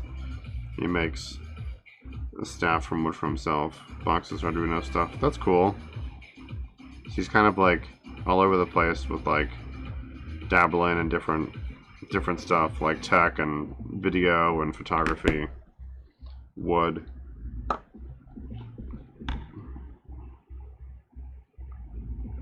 Yeah, it's fun because like you can cross over a lot of different tools and uses with all that stuff. Arduino is cool. I haven't messed with that at all. The closest I have to Arduino is I have an old Lego Mindstorms set, which is cool. I'd like to spend more time with it.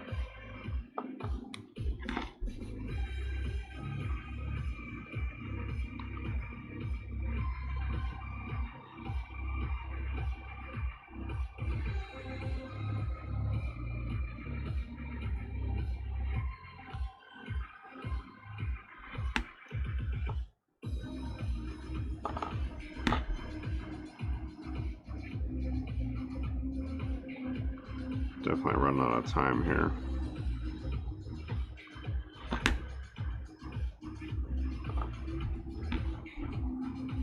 Stuff is getting pretty thick. I actually haven't worked with this stuff up to like the line. Here's how much I can get out of it before it. I feel like it's getting pretty close to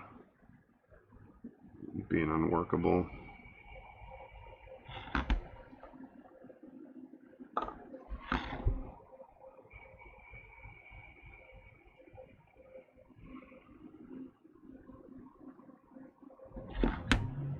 I'm so close to the other side though.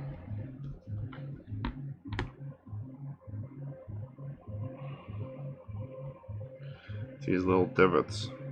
Just have to get it in there without it like pooling too much. At least with a brush.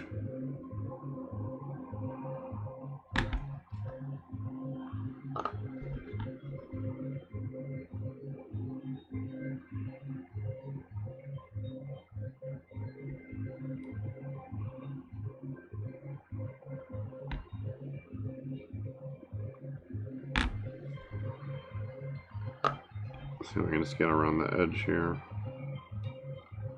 Maybe I can just get the surface and I'll come back for the pegs later.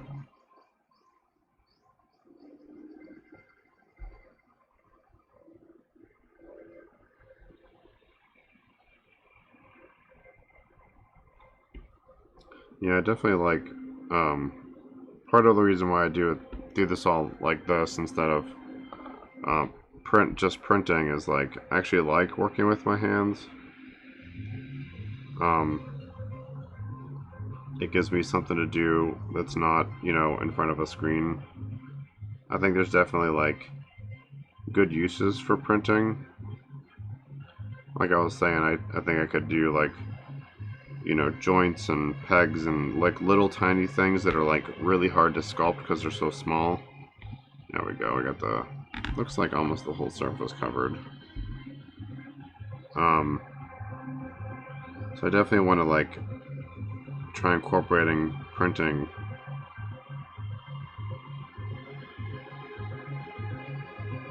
when I have like the money, basically.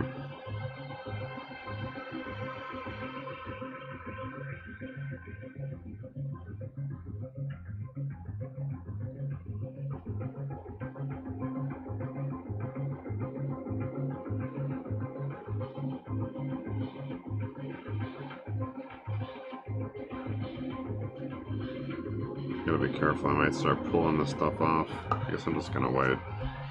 So that'll just be that. I'm gonna try to clean out this brush, see how well that goes.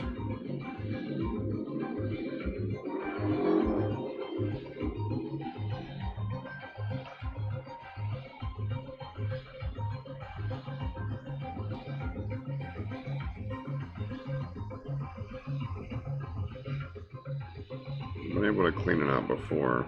I might have like gone too far with it this time.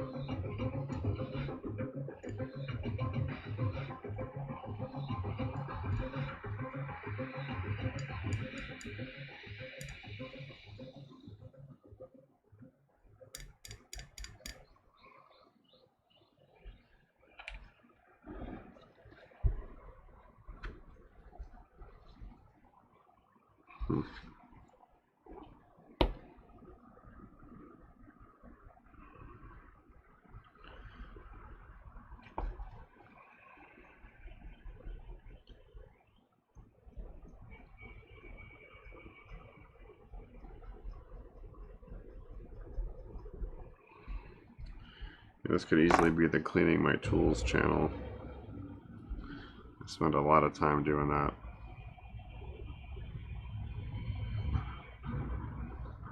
I don't know if I appreciate your sarcasm there, Dacinus.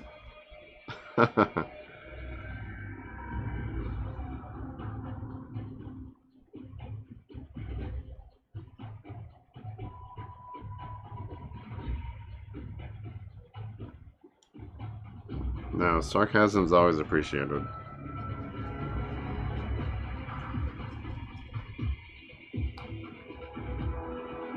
I guess that'll be good enough.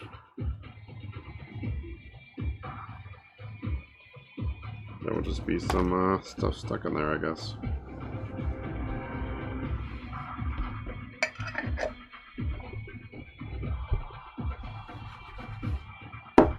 Alright, so that's good.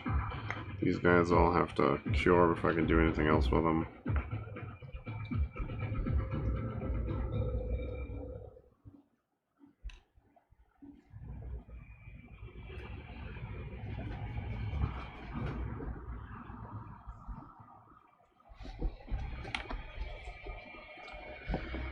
Okay, so use those guys. Let's see, put this away.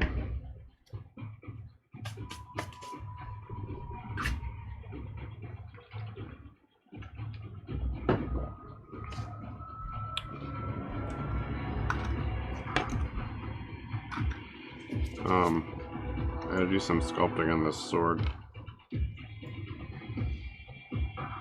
blade's pretty much done. I just need to finish this. I guess that looks good. So I gotta build up more of this this hilt.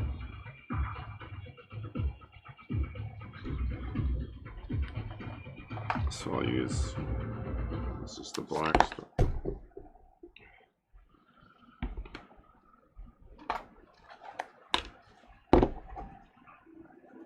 There's a little bit more epoxy sculpt for this.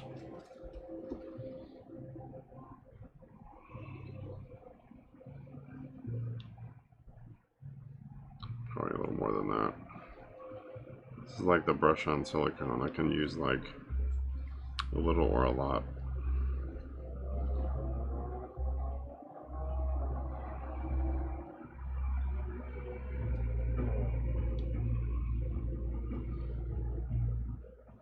Too big.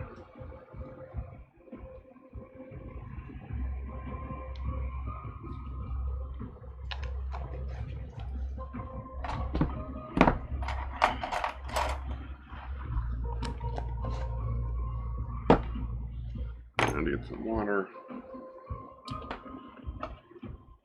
for this.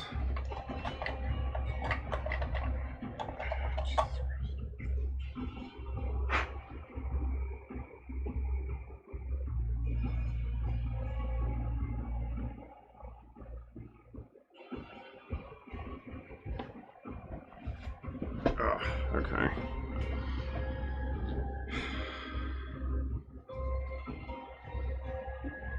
smush this together until it's all the same color.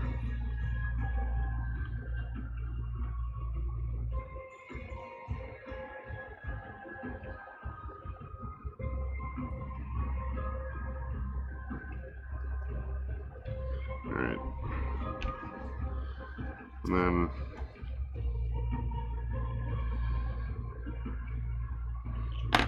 I'm going to build this into like kind of a pyramid type shape.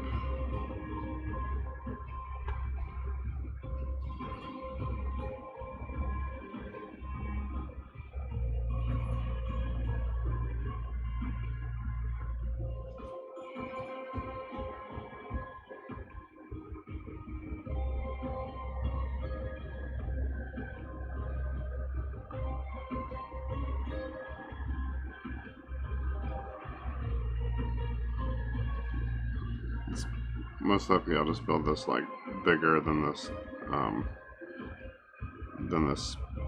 shape, and then I'll just sand it down, carve it down.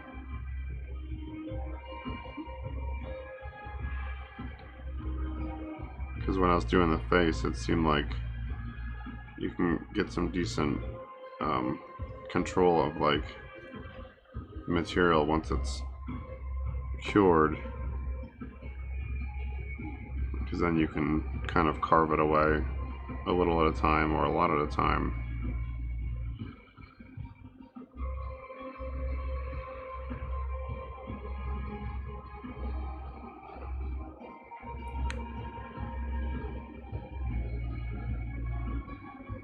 I haven't figured out a good way to hold this stuff when I'm sculpting it. I find myself dropping things a lot.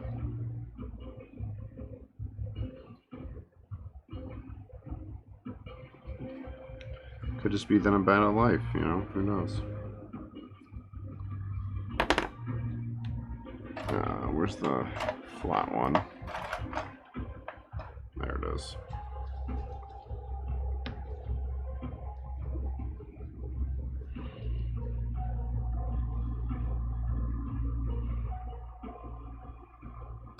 Yeah, I definitely need stuff to hold my stuff. I've got these things, these like helping hands, which are helpful, haha, some of the times. Sometimes like this, I'm moving it a lot, so it like being attached to something's like not actually that helpful. But I feel you.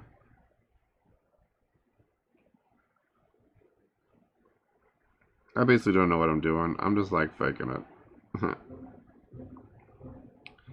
And I'm trying to learn till I know what I'm doing.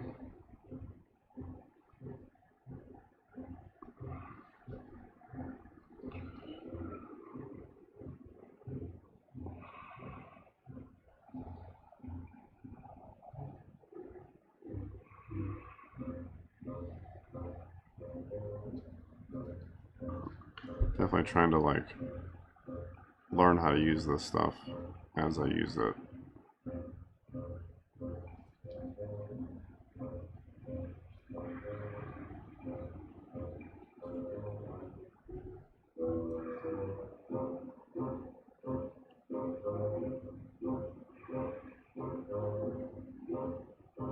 I also don't know how tall this thing should be. I got like a rough sketch I made, but it's not like super detailed. So it's pretty much up for interpretation.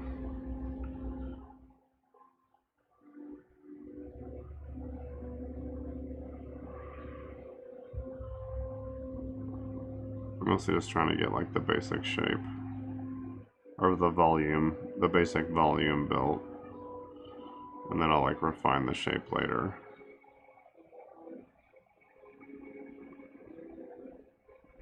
So I want this to be kind of geometric, so it's going to require a lot of sanding. So I think if I just approach it like that, or I just kind of bulk this up, let it cure, and then like sand it away, it's probably better.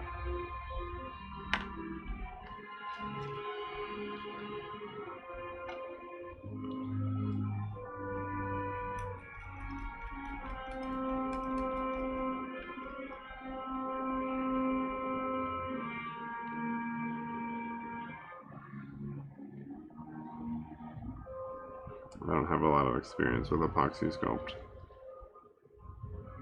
Basically, I never used it, so I started using it for these pieces.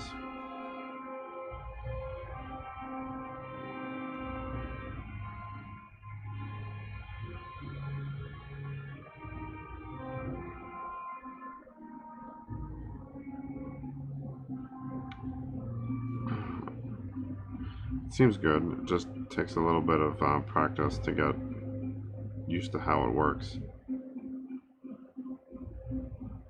or how to like plan ahead for working with it.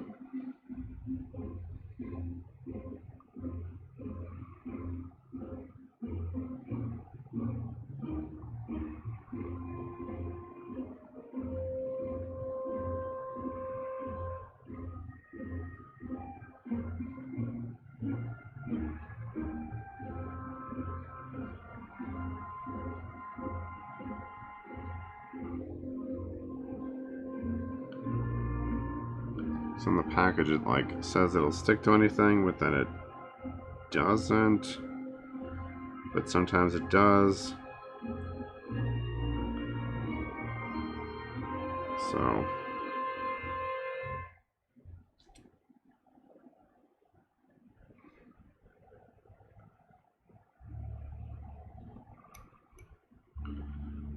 okay, how does that look? That's about the same depth. Not depth. Height? I don't know.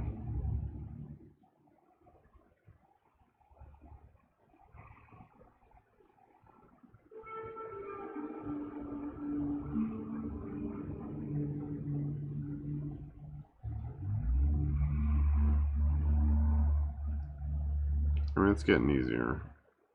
I'm fairly proud is the wrong word.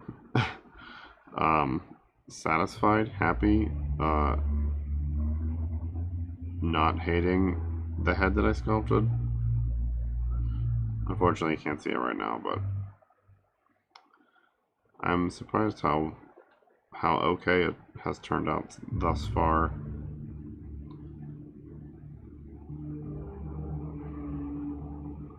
So that's pretty cool.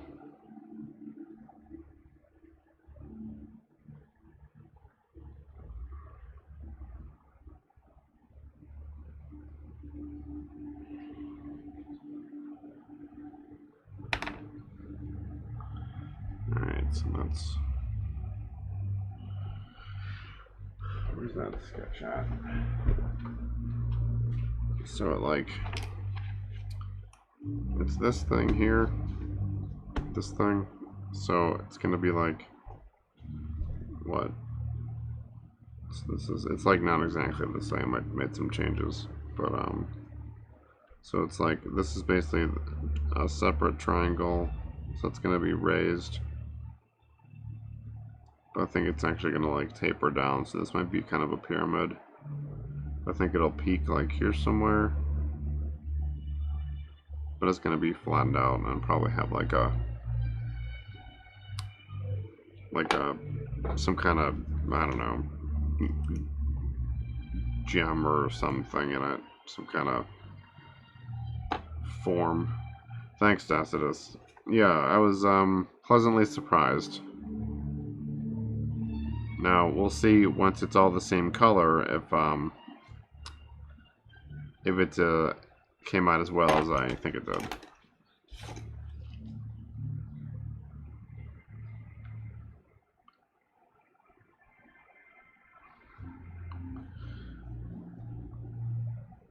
But that's okay. I can just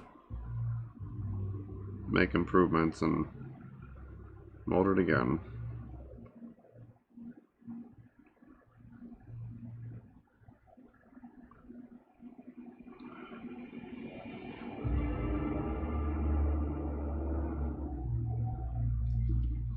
Let's see.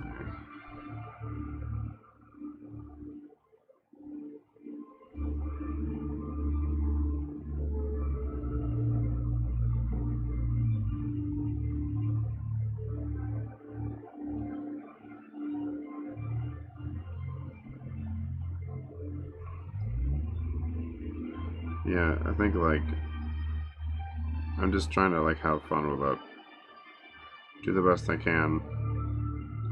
You know, try to improve each time, but not get too like down if something's not perfect.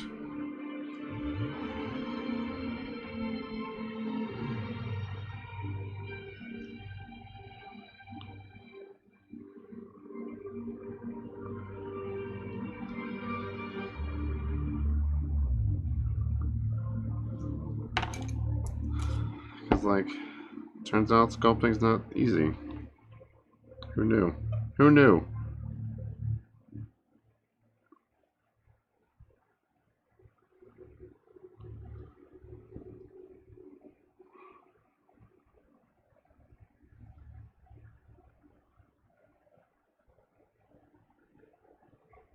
Only every artist who's ever sculpted anything, they're like, duh. Of course it's not easy. Dummy.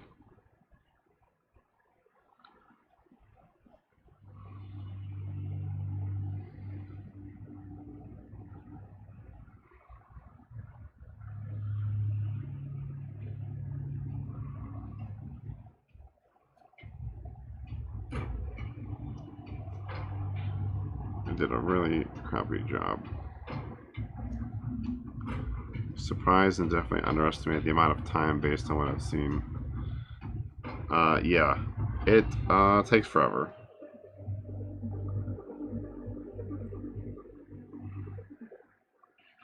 I'm sure there are people that are much faster than me, but I would assume that they've been doing it all longer, you know, so that's a factor.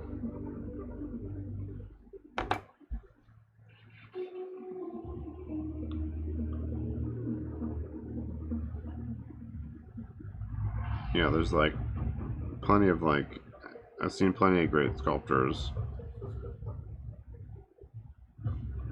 on the Instagrams, whether it's like, you know, ZBrush or they're working in clay or whatever. But it's definitely not a skill you pick up overnight. Lots of practice, lots of mistakes.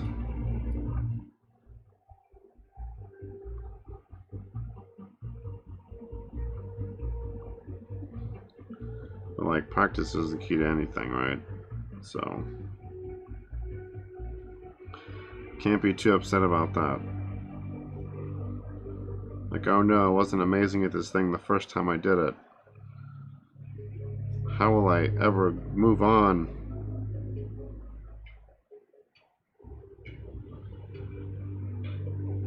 It's like, bro, stop.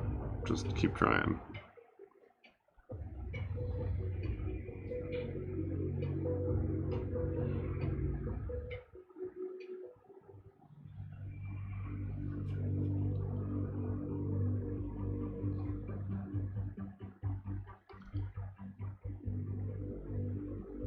I'm very bad at holding things closer to the camera, and I'm always trying to be better about that.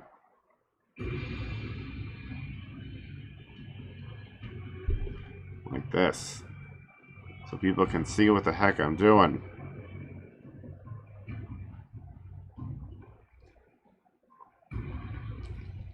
I'm making a controlled mess. That's what.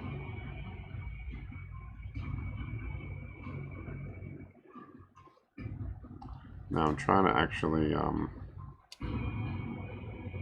it's probably hard to see, but like this thing, I'm trying to, it was sloping down on this side, so I'm trying to like kind of flatten it out so I can sand it down to be like a trapezoidal like shape.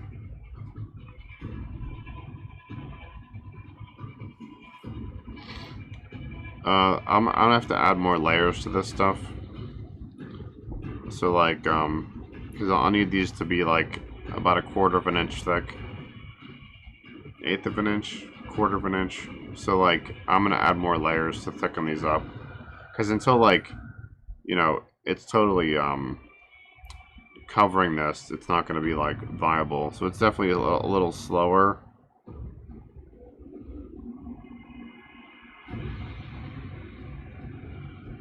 think that looks good. Looks good for now, so we'll set that aside. Lots of setting stuff aside, lots of waiting.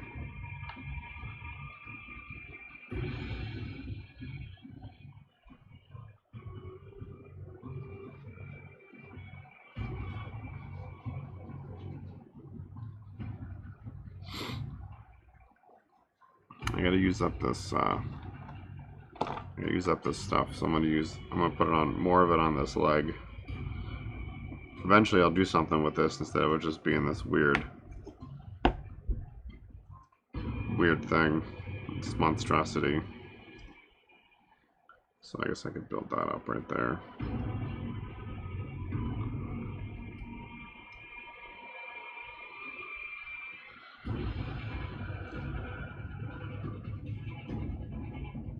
Oh, well, like once the so that, I mean the head mold, I'm just gonna, I gotta make a second half, and then it's gonna be, you know, it'll be like a usable mold. The chest thing, I'm just gonna pour enough resin to get the texture of the chest, because I want to use that to make I'm gonna make some other armor. I'm gonna kind of kitbash some armor together. And if you're not familiar with kitbashing, what that means is you like take parts from typically different kits, but I mean it could be anything really, and you kind of like hack them together into one piece. So you're making, you know, something out of like parts from multiple things. This does not want to stick. So I'm gonna make so the sword, this thing, and this head are gonna be for that red and black figure. They're gonna be the like stuff that it like ships with. So I'm trying to like make it a complete figure that's got like, you know, accessories, and it's not just like a blank like basic figure. So I wanted the new head to be for that. I'm probably gonna sculpt hair, so that's gonna be a challenge. I'm gonna make a hairpiece for it. I want to try to figure out how to make it like snap on and not be glued on, to stay in line with the like interchangeable parts theme. But I don't know how easily that's gonna be. Easy it's gonna be to accomplish. I think it's doable. I'm not totally sure on how I'm gonna implement it. So it's gonna be a little bit of experimentation there.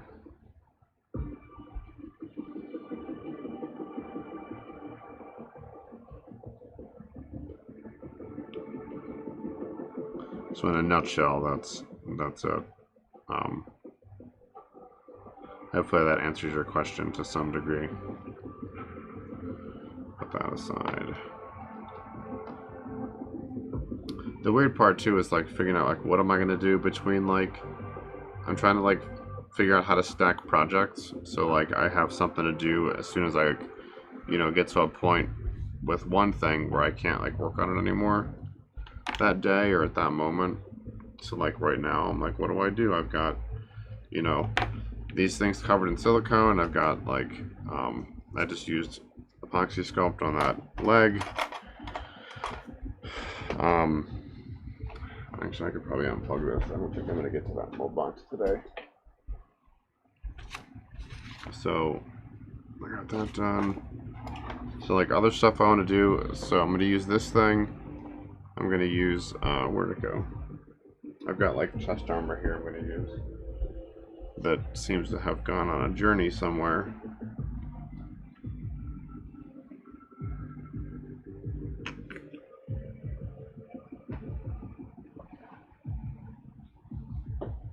Dang, where did it go? Man overboard. I lost my chest armor. That's weird.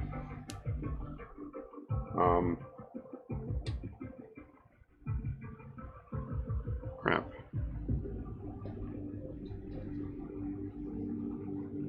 Did it just fall?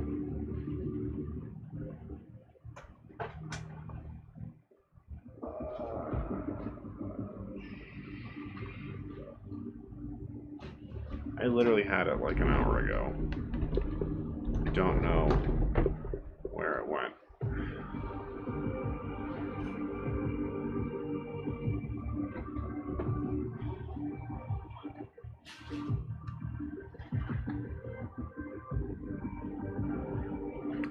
I think this is a trend in my life. Things that just disappear.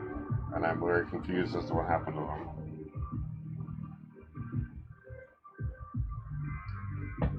Wow. I found it like way off to the side.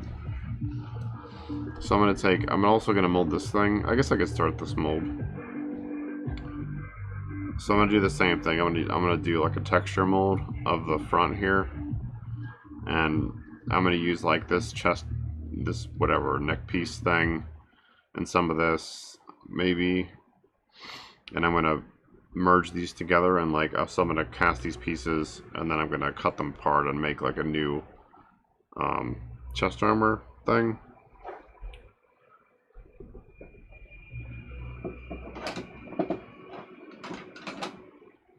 I guess I got this little thing I can use.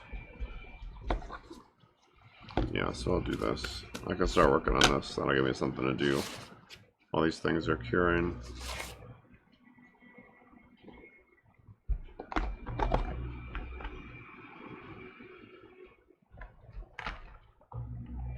Okay.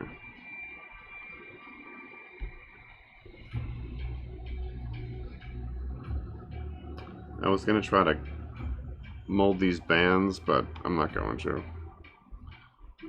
I'm gonna approach them separately. I'll probably just make them out of something else.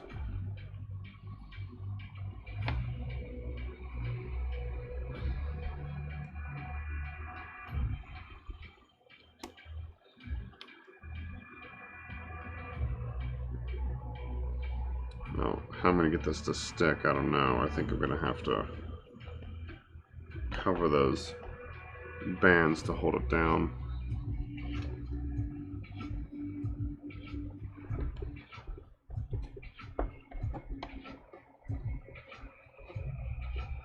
Camera's crooked again.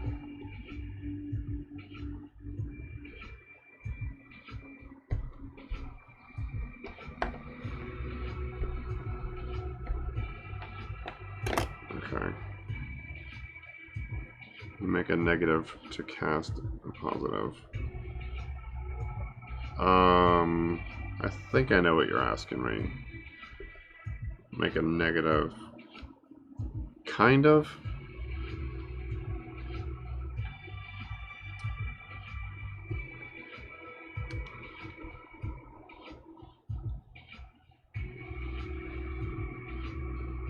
I guess that'll stay on there. Make a negative to cast a positive. So if a negative would be the space around, press the armor piece into the clay and mold the impression. Yeah, I could probably do that.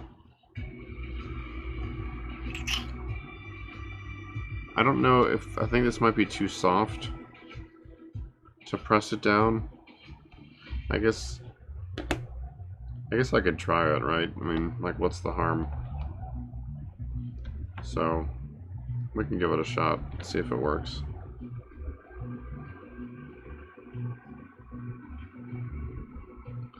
So first you'll have to make like a bowl kind of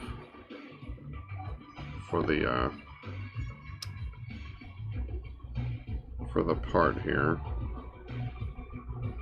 So I need to smooth out this, make a smooth surface. So I guess it doesn't need to be exactly like accurate, because I'm just gonna like hack them together anyway. It's not like I need one like exact fidelity. I just need like certain parts I would like to have good fidelity. Let's see, so that it needs to be raised on the sides.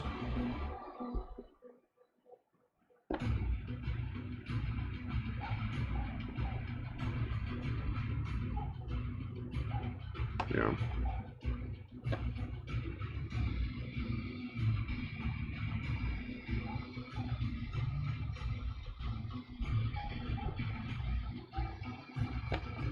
Let's see if I can get this to work.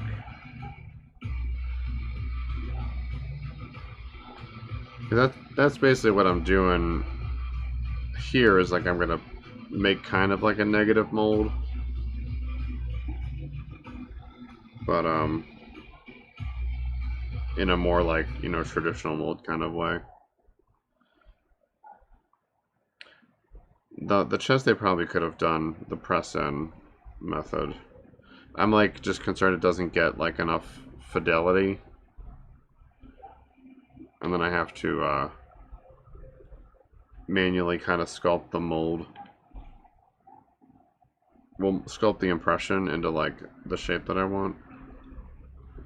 Let's see.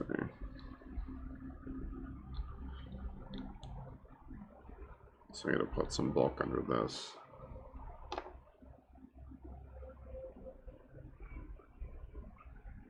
I mean, it looks like it could work. It shouldn't take too long to kind of smush this together and see if it's like doable. Because if it like is problematic, you know, then whatever. It just, we know it didn't work and try something else.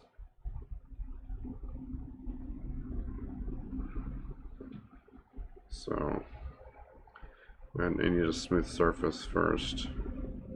So let's work on that.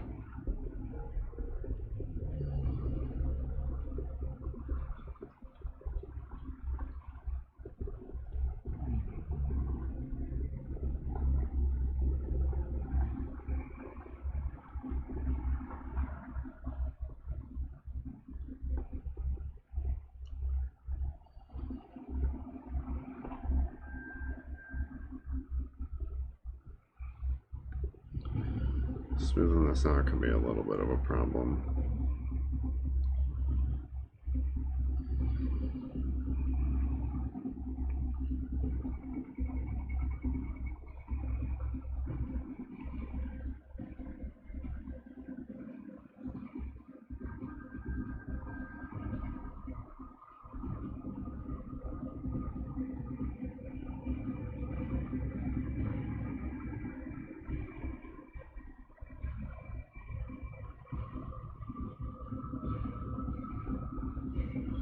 So I need to get this surface to be kind of smooth first.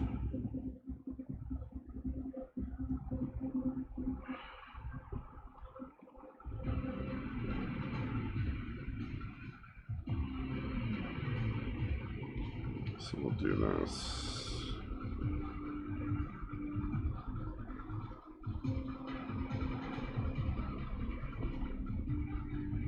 Try to get the basic shape smoothed out.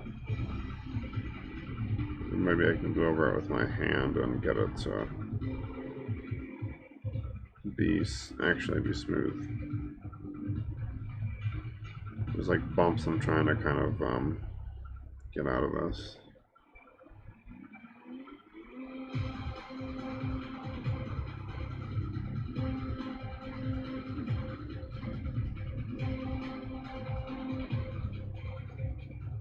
Alright, let's see. So I'll try to smooth this out.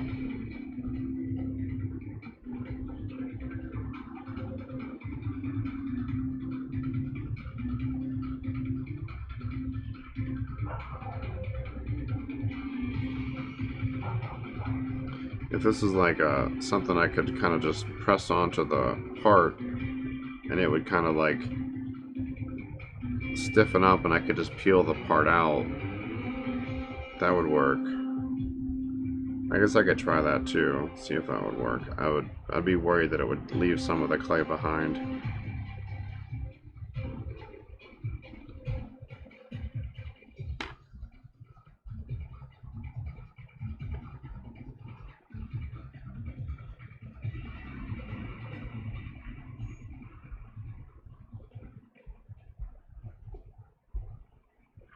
Alright, so we got like a bowl shape. That's kind of roughly what we want.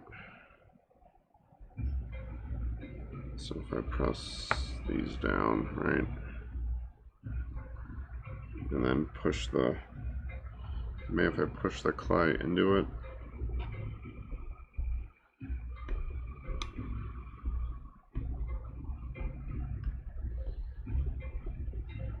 I don't want to deform it though. That's like what I got to be careful about.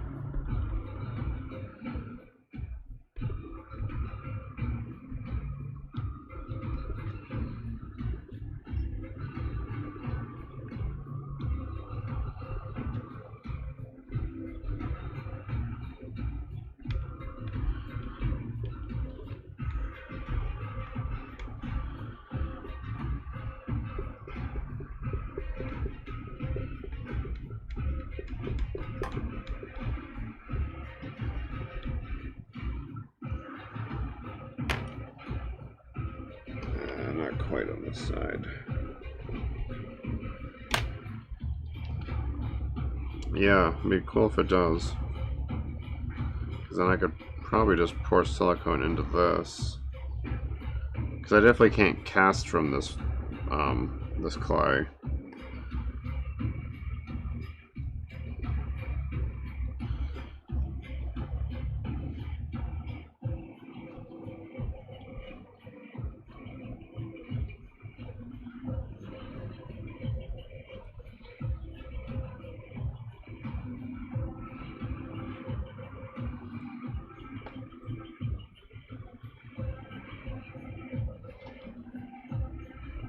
That looks okay. See if we can get like, yeah, we're like missing this whole part in the middle here. Oh well, it's worth a try.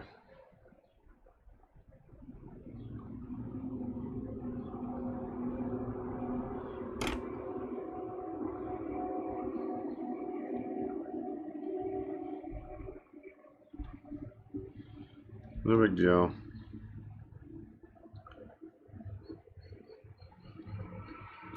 Yeah.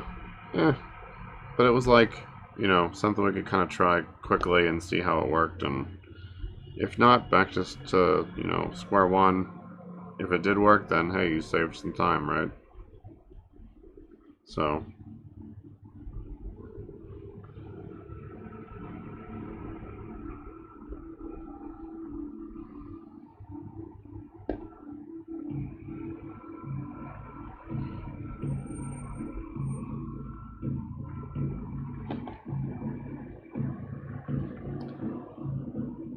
Like being able to try something like that kind of fast and see, you know, does this work? Does it do what we want?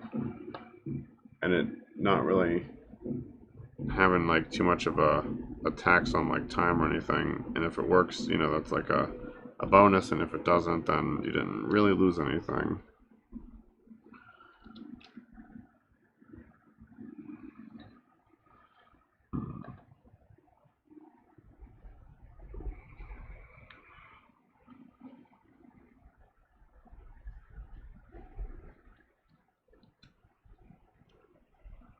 Okay, so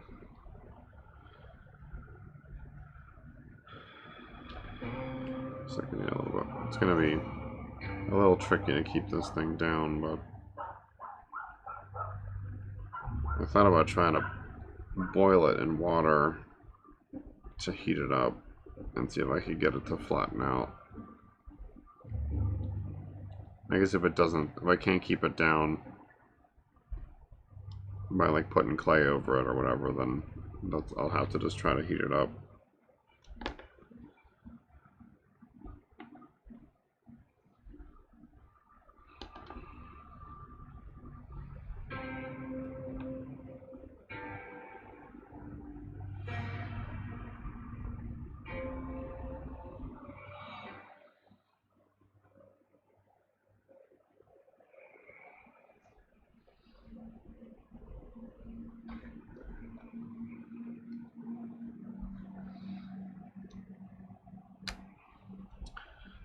I mean, worst case, I could probably just like sculpt a version of this.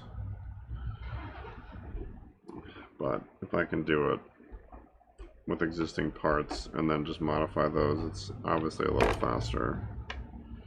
since it took like so long to sculpt that head.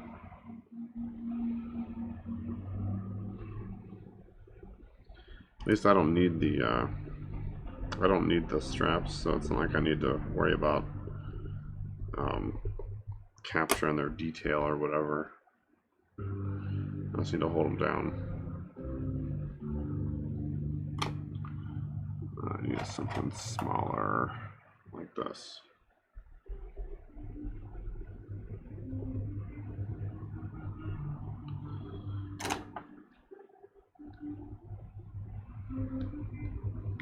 Yeah, looks like that'll work. Just gotta pin these all down.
Well, looks like it's working. It's holding it down, at least for now. Once I get enough on there, it should keep it held down.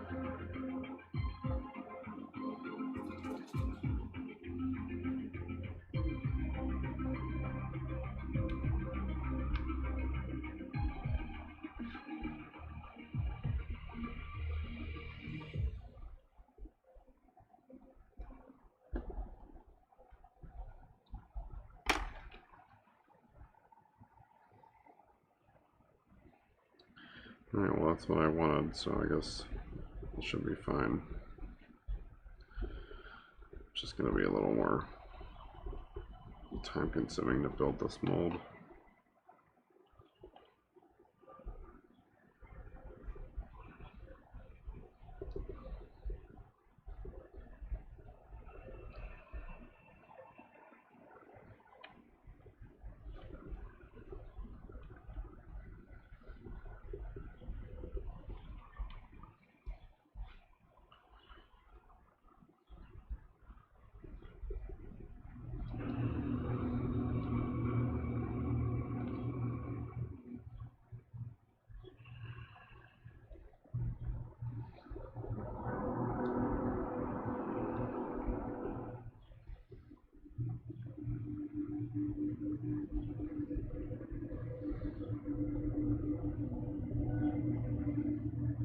It's gonna be the same type of deal. I'm just trying to get the surface detail, since I'm gonna have to fabricate a part that fits the actual chest, because these are too, this chest part is too flat, so I'm gonna have to cut it apart anyway and raise it, well, make it like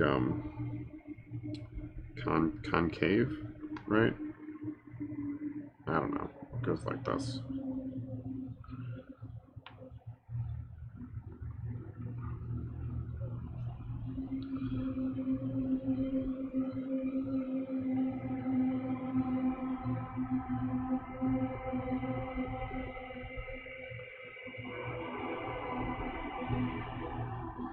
I gotta pin these down a little bit better.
around the front here.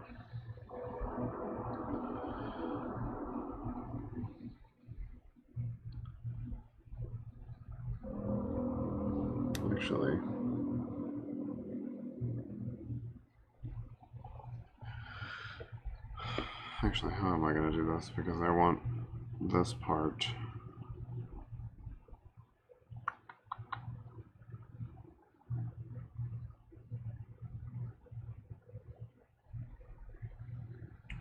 Yeah, that's... Well, I guess I'll worry about this top surface, and then I will think about the vents and shit on the other side, since these all are going to poke through. I'll just vent it from the back, because this is going to be face down anyway. So I guess I'm doing the bottom.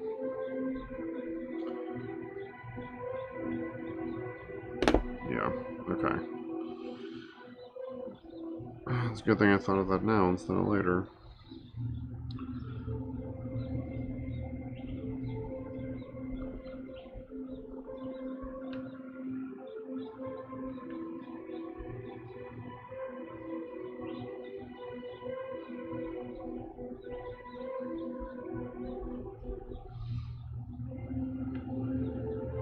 Alright, so I gotta build like an outer rim, I guess.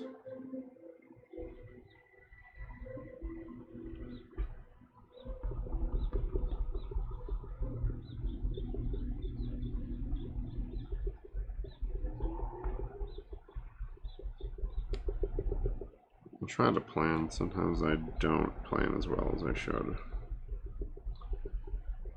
And I make it up as I go along.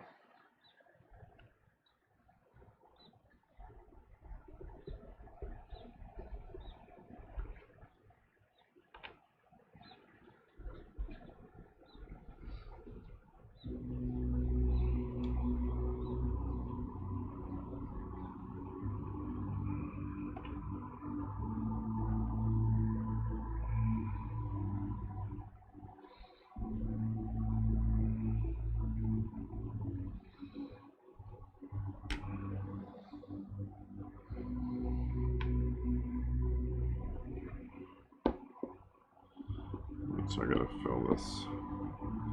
I gotta create like a seam here. Not with that. That's good. I gotta close this one up on the side.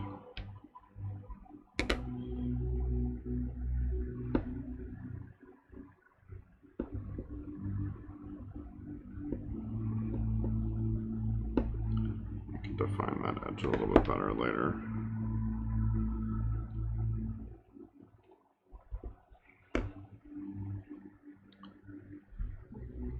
So close up this. I'll create a seam here, so I gotta pack this thing.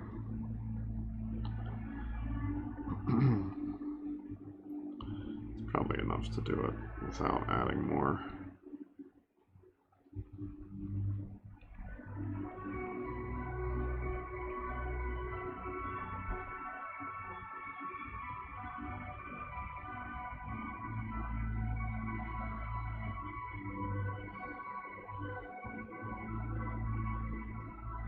Okay. What's the tackiness on this look like? So looks like that stuff's all pretty much cured. Dang it.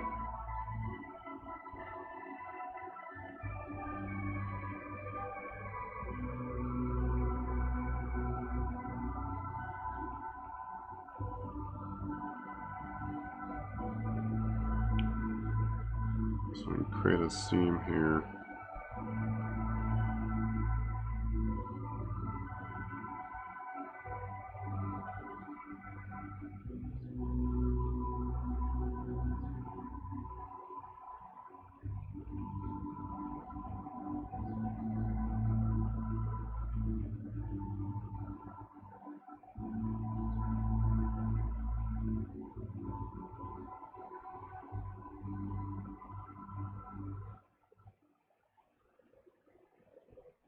have to go back over that with another tool.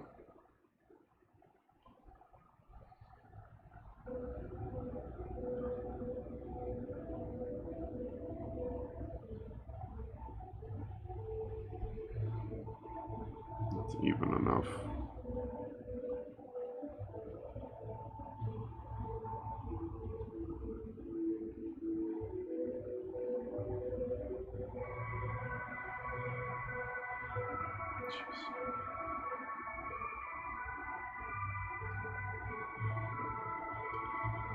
Picking up excess clay.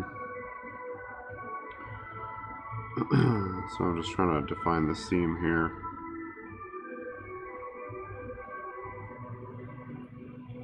Because once that's like good, I can just build out the rest of it, and that'll be quicker.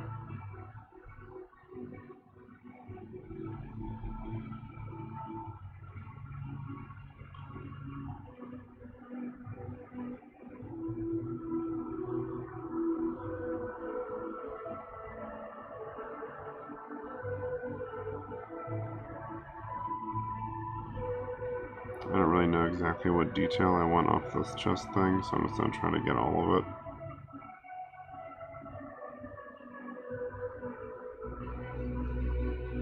It's better to just mold all of it, because then I can use it.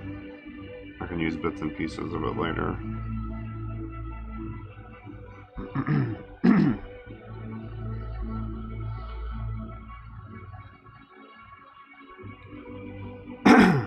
It's better than having to remold the whole thing again, because I need like, oh, that one canister thing.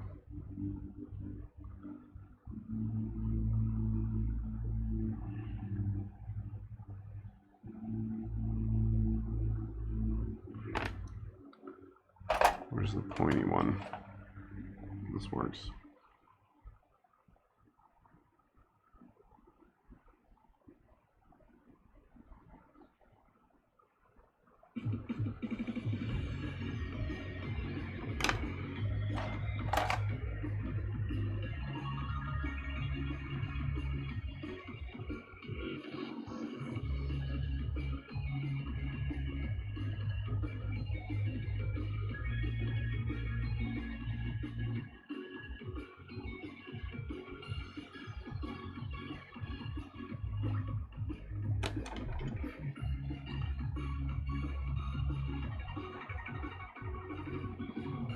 Alright, well, let us do this side and then I'll come back around and worry about that.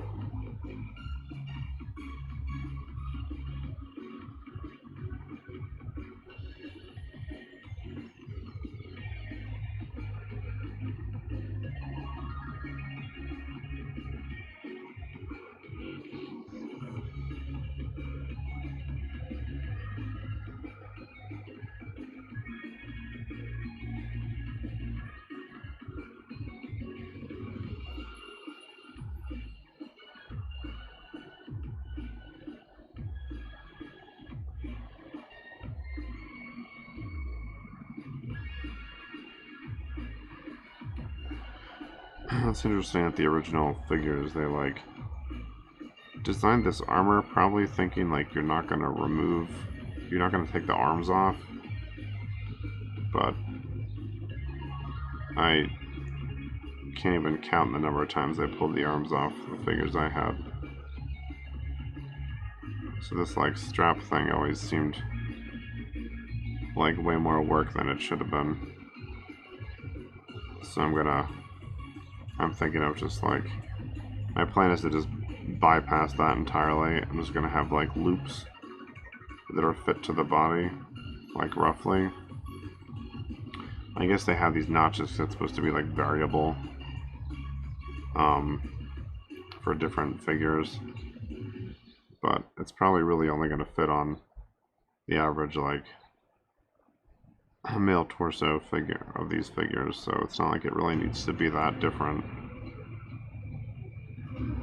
So I'm going to try to make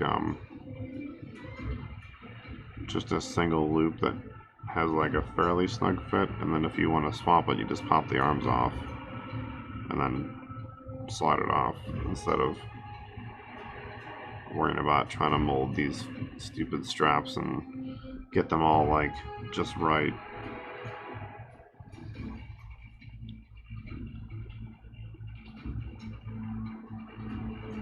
It's also the stuff that can break or tear. Whereas the arms are going to be more durable than this, even though it'll be made of the same plastic.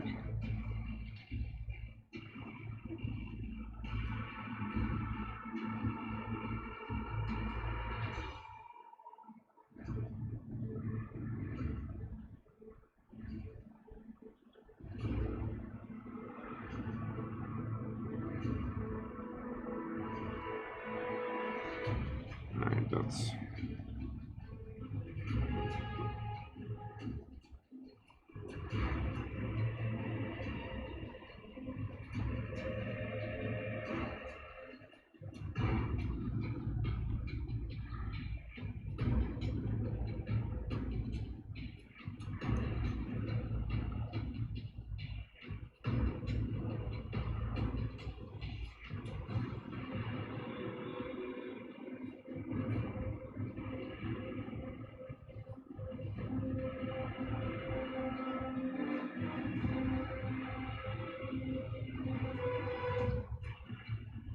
trying just to find this seam.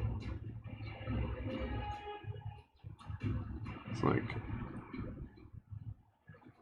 okay, there's a couple weird spots I'm trying to smooth out.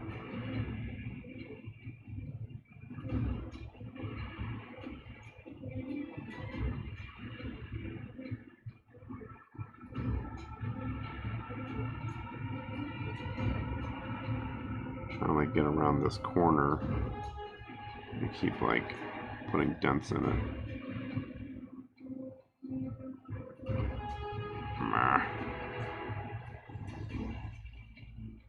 Alright, I guess that's fine.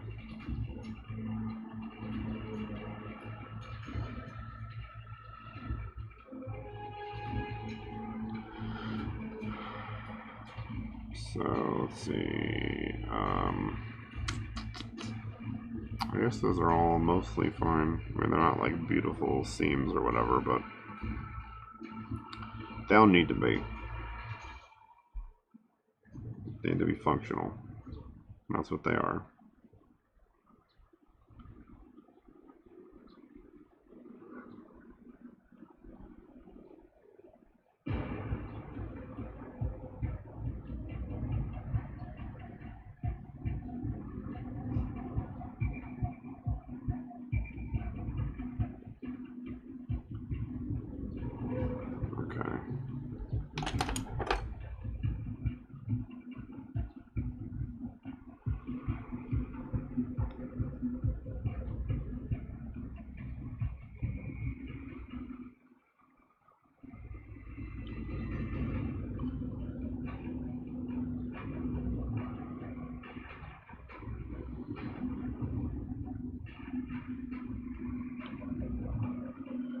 Trying to figure out if I want to put like this outward impression on the other side, or if I want to have it kind of indented like this one. I feel like it probably locks it together more if it's like slightly indented. So I guess I could just cut some of that out.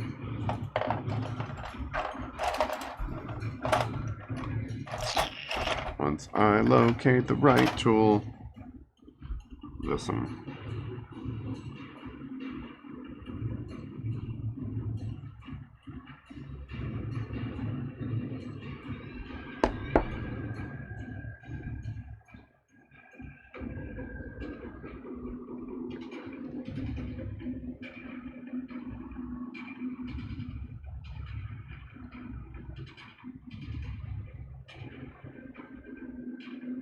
Yeah, I think if I make like a indent, it'll help the mold halves like lock together.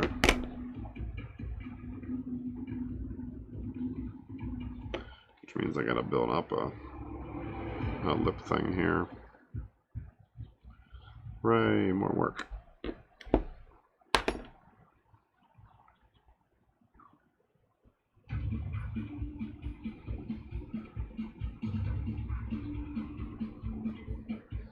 It's probably good. Alright, now I'll just gotta blend these together and then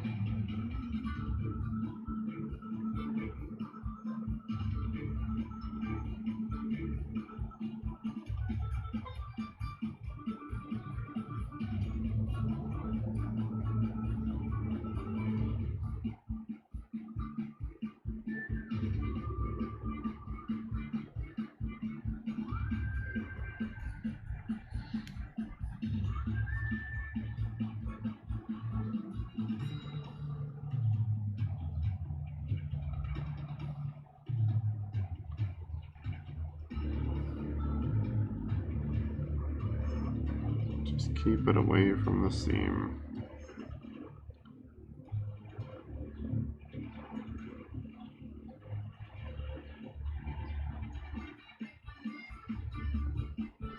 Oh, looks like I gotta put something in that little corner.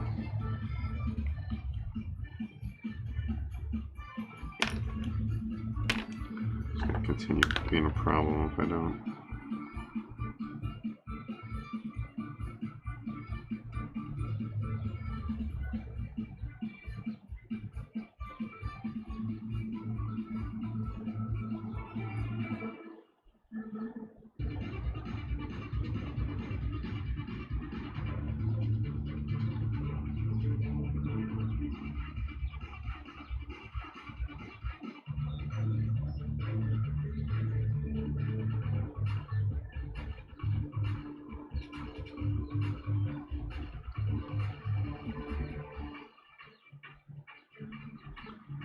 Alright, so now we got like a roughly similar kind of transition here.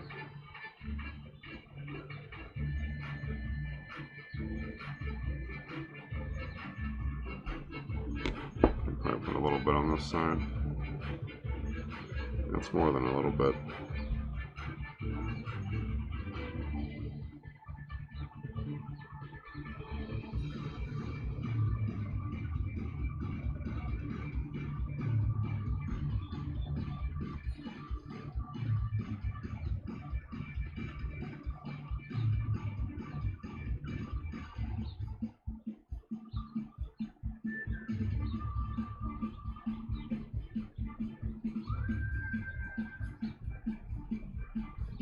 I'll start blending this all together and try to get a uniform like surface.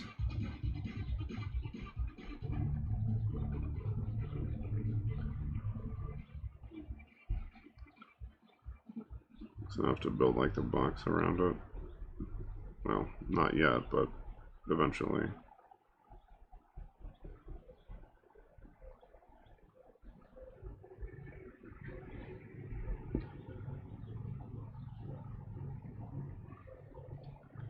There's little things I think are going to be challenges with these molds, these brush on mold stuff I'm not like thinking about yet.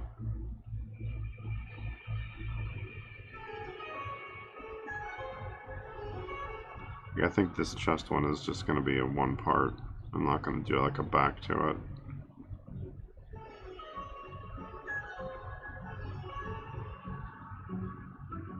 I don't know, maybe I'll do like a crude back, because I need like a rough shape. But it's like the whole torso, so I have to just like fabricate a back.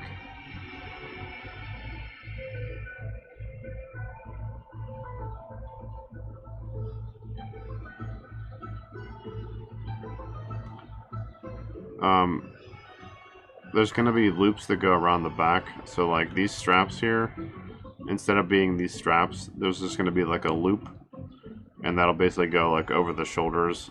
So you put this on before you put the arms on. Hey, thanks Danoramus. Thanks for hanging out. Have a good night. Yeah, so it's not going to snap onto the back. It's going to go like over the shoulders, like a reverse backpack, basically. So instead of like slinging it over your back, you'll sling it over your chest instead. Does that make sense? Because I didn't like do a drawing before I like started this, I was kind of looking at what I had and what I could put together. So I have like an image in my mind of what it looks like. But mechanically, it's just going to kind of sling over the arms. To the, how does it attach what? This to this or this to the body?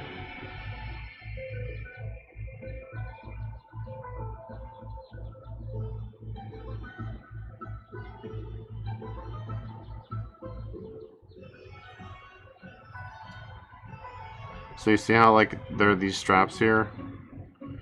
Well, I guess I could just illustrate it. So like, this is the torso, right? So like, once this is all one piece, like you have this chest armor or whatever, so it's gonna like have loops on it. So it's gonna go onto the front and have loops that just go around like the side here. So you like put it on and then put the loops over the arms, and you'll snap the arms on to then keep it from coming off. Well, at least that's how it works in my mind. We'll see how it works in practicality.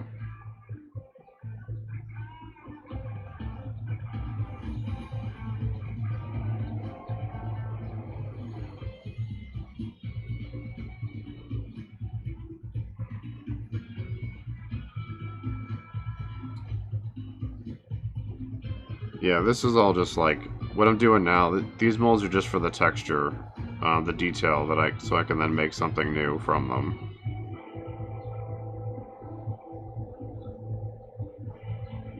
And then I'll have the molds if I want to like use those details for anything else. Like I want this like plate texture, and then I want to take parts of this. So probably like this part, this neck part, and then I don't know. I may not even use the rest of it on this particular figure,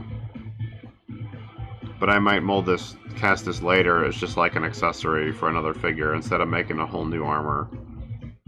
So it's like, if I'm going to go to the trouble to molding part of it, I may as well mold the whole thing.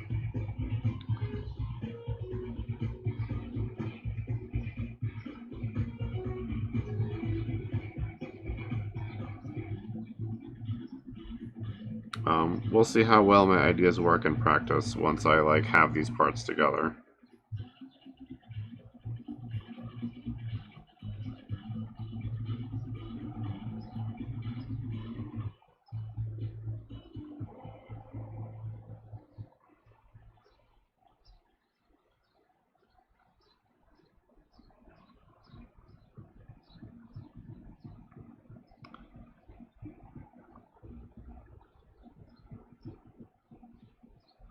That's part of what I like though, is like not completely knowing. I mean, that sounds stupid when you're designing a product, but like figuring out how to solve a puzzle. Like I want, you know, this kind of effect. So how do I like make that happen with the tools that I've got, with the resources that I've got?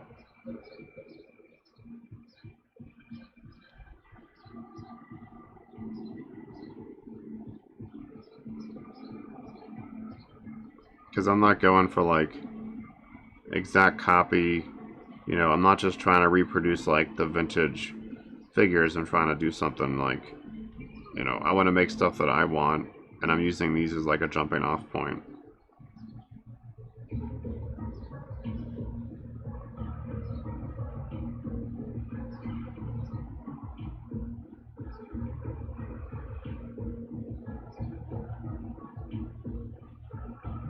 If I wanted just like one-to-one copies of like the vintage figures, there's other people doing that already that I could just buy one from them.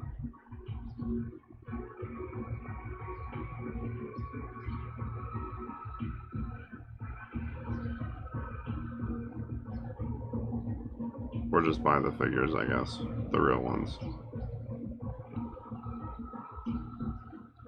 But like I want to do more complex stuff. So like I'm kind of testing ideas on this scale, on this like this line, you know, using like the Masters of the Universe, like the He-Man stuff as a testing ground for like things I want to maybe try out in the future on like a different scale, or with like a different sculpt or whatever.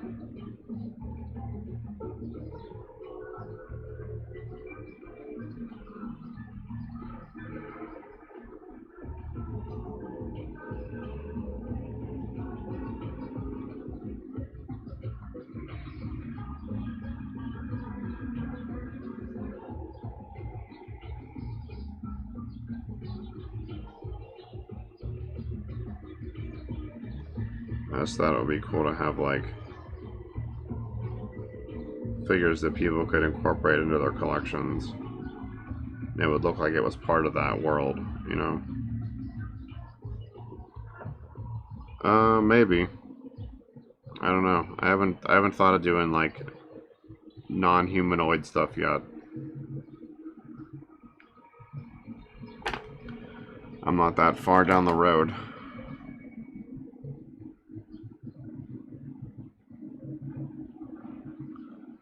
I have enough like obstacles to overcome just with this.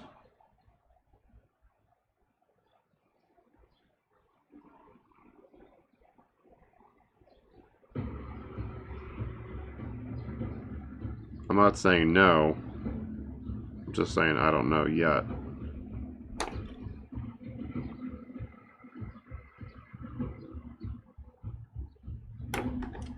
A lot of it too depends like how efficient I can get at like making molds and stuff. If it's because I always want to be trying to reduce the not the complexity, I guess, but like I want to make them more reliable. If I can make like reliable molds, then I'm more willing to like try other stuff, like other form factors or whatever, other body types. Like vehicles would be cool too. That's like a whole other scale, you know. So I've got a bunch of like vehicles I could do, or I could start with,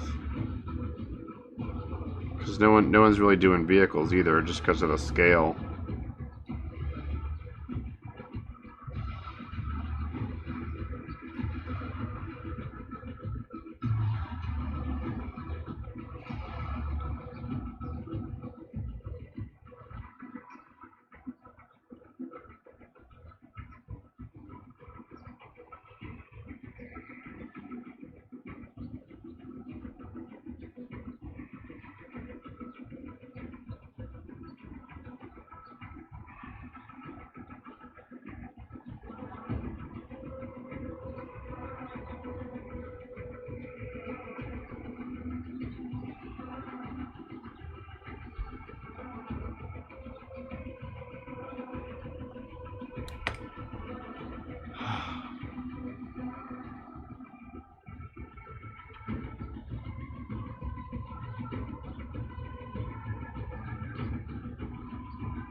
It's crazy how much work it is to like do some of this stuff.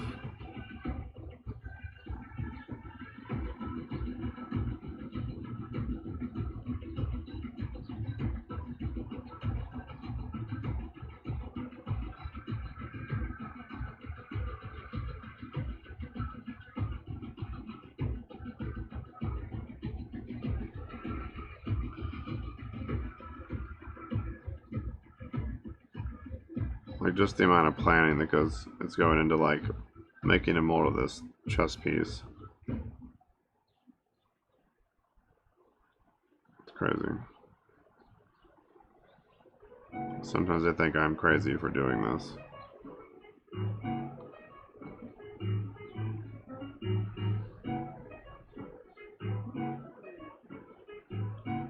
Good. I'm glad you're enjoying it. I'm having fun doing it. Most of the time. Definitely like learning a lot. And really like since I started streaming, it's been good because it's like forcing me to keep keep something going. Like I've always got to have something I'm working on, or multiple projects like at once. So like I've got things I can switch between, and there's no like dead air where I'm just like waiting for stuff. So that's been really, it's been helpful to me to like think about like, it's like made me think about planning.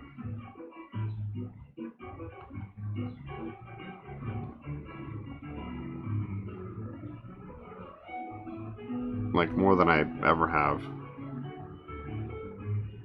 Yes, I have to be crazy.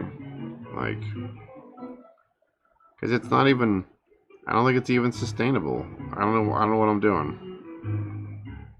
I have to just be like, a web developer or something.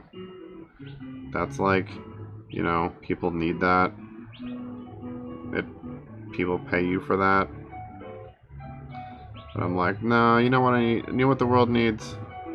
Handmade action figures. That's what the world needs.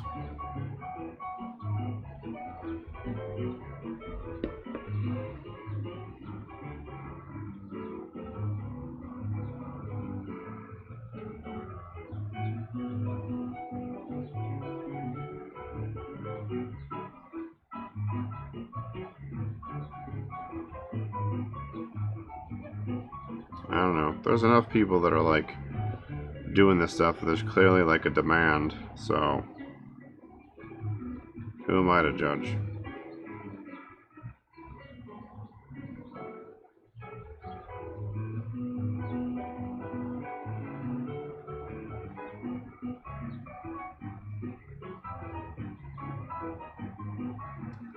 But I think that's like, that's the other part of it for me. Is like, hey, what's up, Sabretooth? I think it's the other part of it for me. Like, yeah, there are a lot of people doing this, right? Like making resin toys or whatever. But it's also why I want to like make. I just want to make stuff that I want to make. I'm not really trying to jump on any specific like bandwagon or whatever. So maybe there's a market for the crap that I'm gonna make.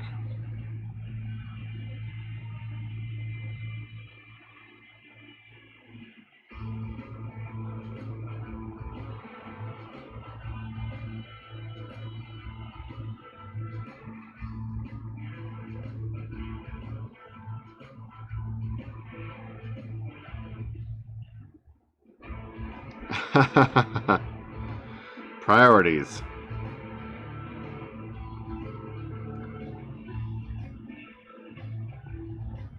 I mean, I would be lying if I didn't say I was in it for a little bit of the money. I'm not the federal government. I can't work at a deficit forever.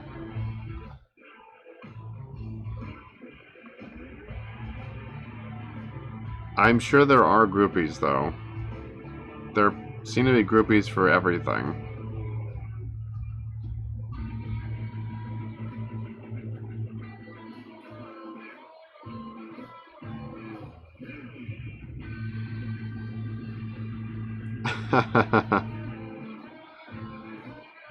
I don't know.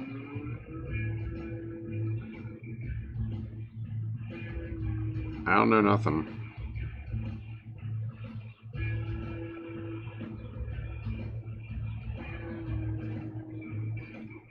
Yep.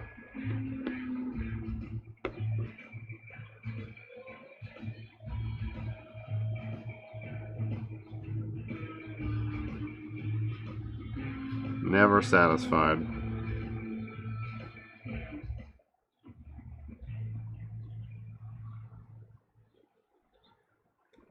It's only been 6 hours and the government hasn't completely changed. Set it, burn it all down. It's inefficient. It's wrong. It's not working. Where's my $2,000 check? God damn it.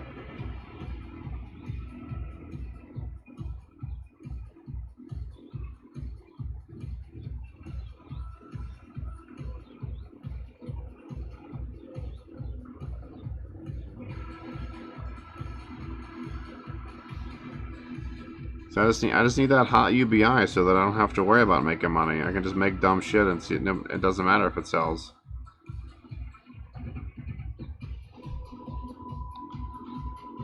You still don't have it. What the heck? I got mine pretty fast. Like, maybe a day or two after, like, distribution started.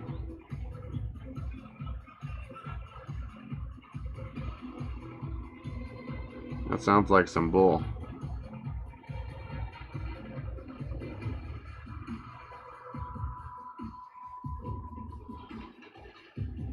Well, I gotta get on that. I can't help you with the sugar mama part. That's all you. Gotta go swoon some sensitive, not sensitive, but big-hearted lady who's looking for a puppy to take care of.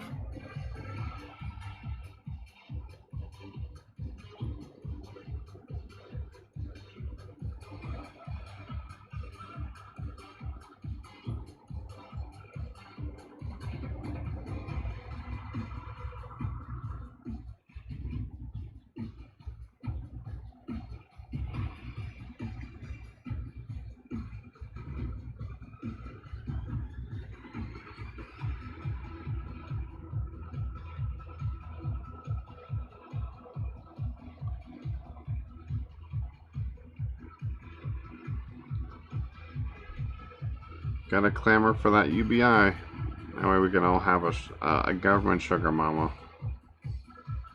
We all pay enough goddamn taxes. Where the hell's my healthcare at? Where's my UBI?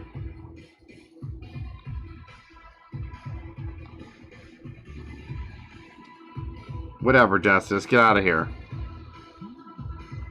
Your dog's more important than me. Psh.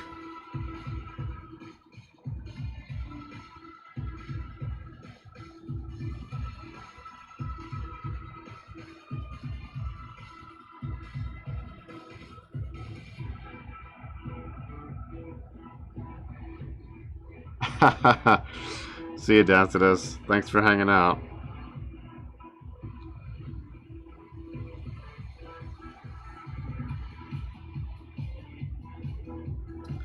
Oh, I finally got all the parts for the Anti-Eternia guy done.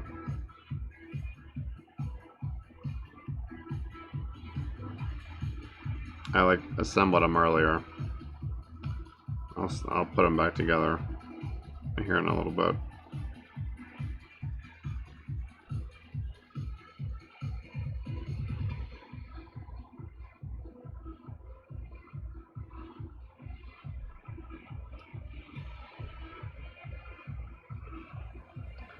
Figure the nerds will like that one.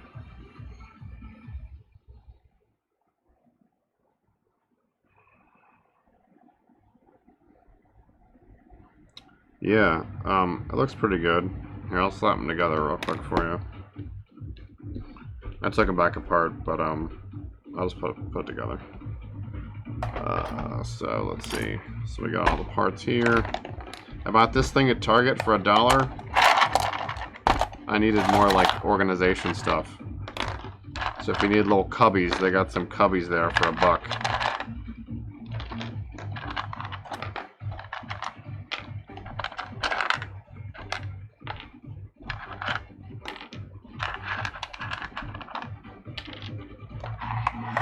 So I got 2 sets of hands. So I got the black ones and the red ones because I had extra resin, so I just, you know, made the black ones or the red ones.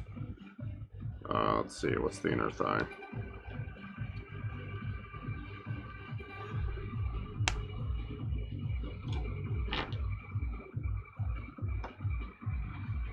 These things, I'm a goddamn genius.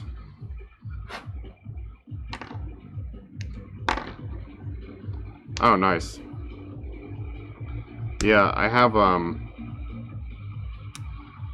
a unit like off to my left that in my old place I had on the wall, but I don't have a wall in front of me here, so this is a little light. I could probably stand this being a little darker, but whatever. This definitely needs a snap joint.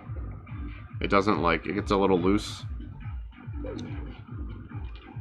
And I'm gonna, the other head's gonna be, this head is gonna be what comes with it. And that's gonna be black, I think. How am I missing the arms? What did I do?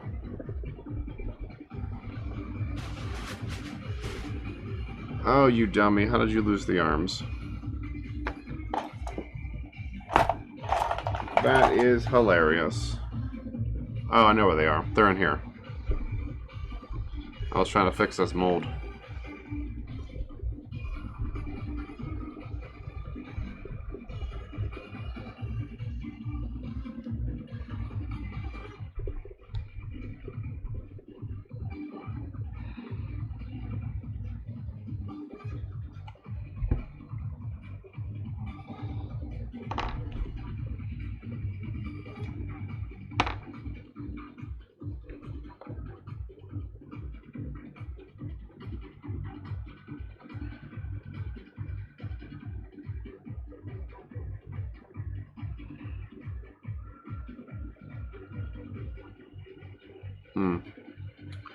Uno momento.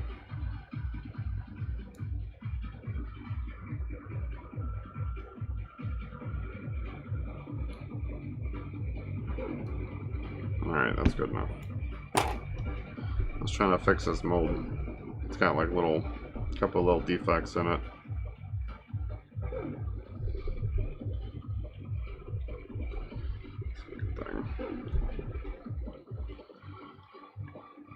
Did you get anything good at Harbor Freight?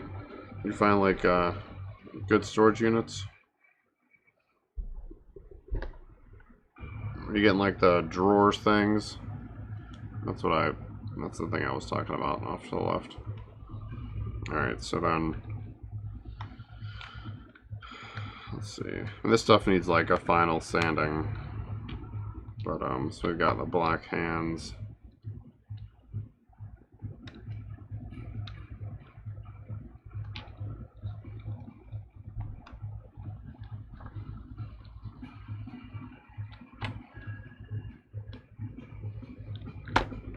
There he goes.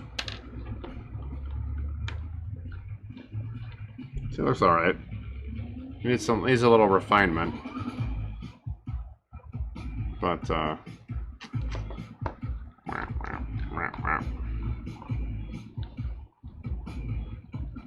he stands up and stuff, you know. Got that posability. Yeah. Like, this is a little loose here.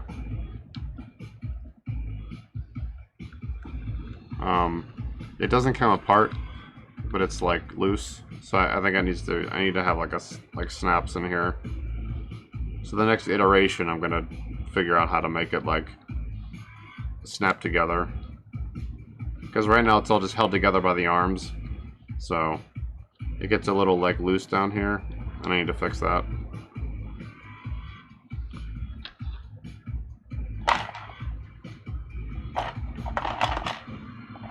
Yeah, I'll probably toss a picture of him up on Instagram later. Yeah, I was thinking about that. It'd be cool to have like internal organs and stuff. And I was thinking about that with like the next iteration of the chest, because I'm gonna put snaps into that too. Because like it's like fine that the arms hold it together, but it's a little loose. So I think if I put some Glios pegs in there instead. So if I do that, the chest will be more secure, and they're just going to be on the outside, so I definitely could put like a heart or some kind of internal thing in the chest, which would be really cool. So that's definitely on the agenda.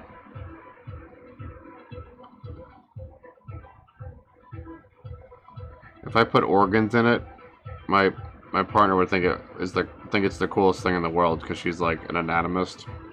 So she loves like studying anatomy and all that. Like, she's already very supportive, which is cool. But if it was like anatomical, she would love it. So that could be a fun little addition.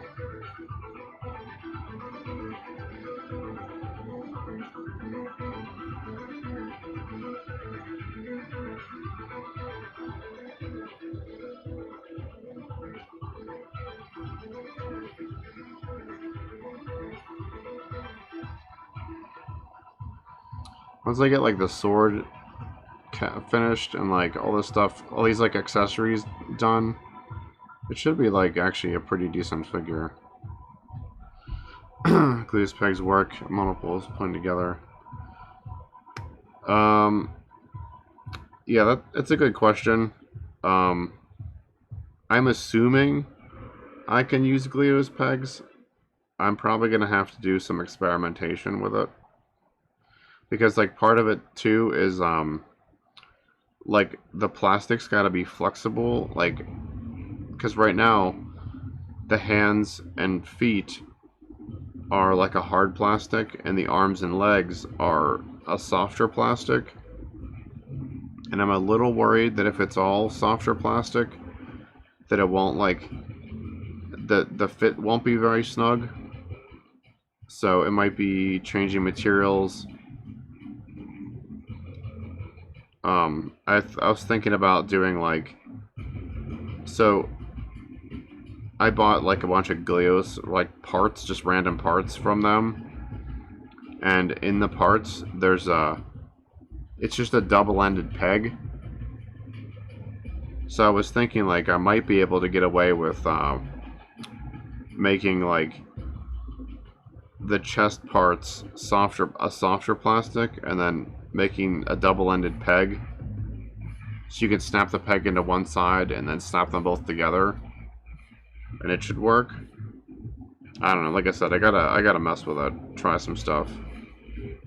And if the Gleo's pegs don't work, I'll also just figure something else out. I thought about just like tabs on the sides, like a tab with like a little like bump on the end, that on the other side there's like a little notch that sticks up, so that it like snaps over that, and they kind of hold like this. But you know, like I said, I just gotta try some things and see what works. Unfortunately, because I have to like, you know, design it and then mold it and cast it, it'll like take time to like do each iteration to see what like works and what doesn't.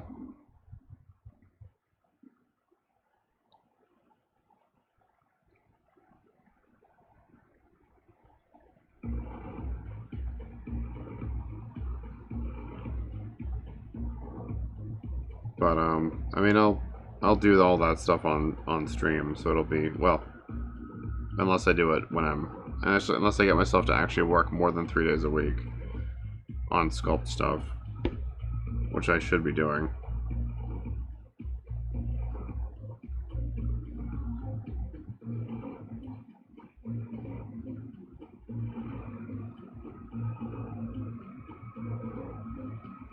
Alright, that's not too bad.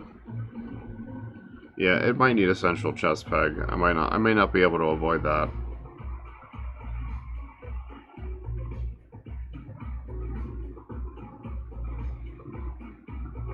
Just like for like crush resistance.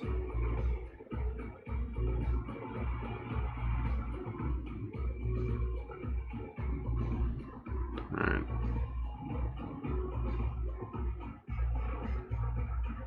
What time is it? 5:45.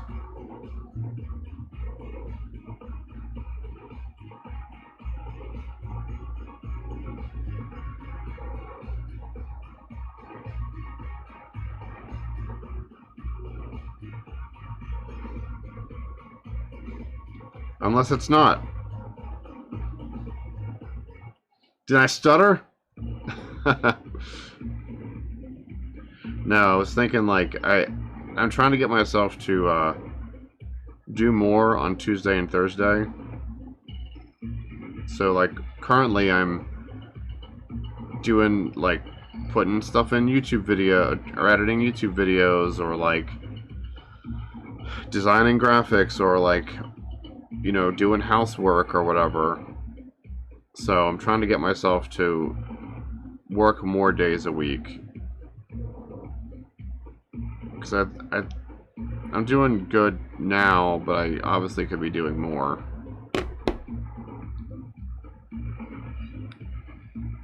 Oh, you're getting lag? That's unfortunate.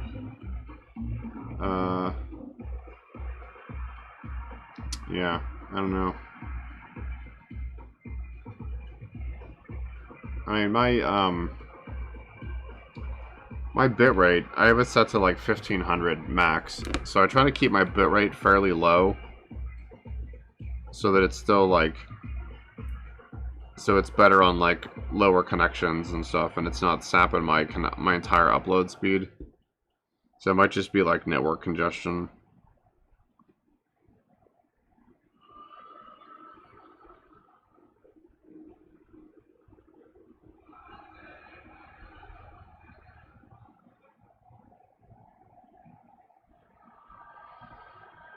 Alright, I guess I'm good with this right now. Oh.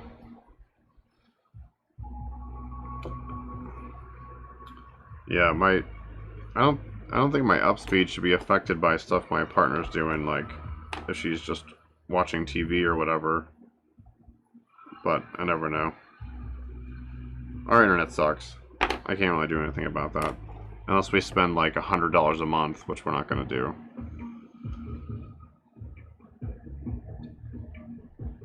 Could be them Russian hackers.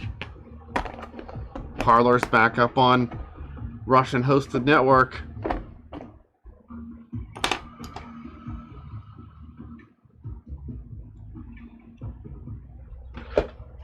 Hacking away.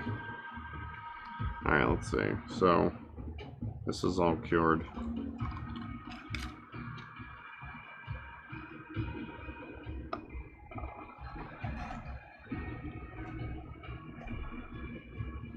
It says Parla Bros.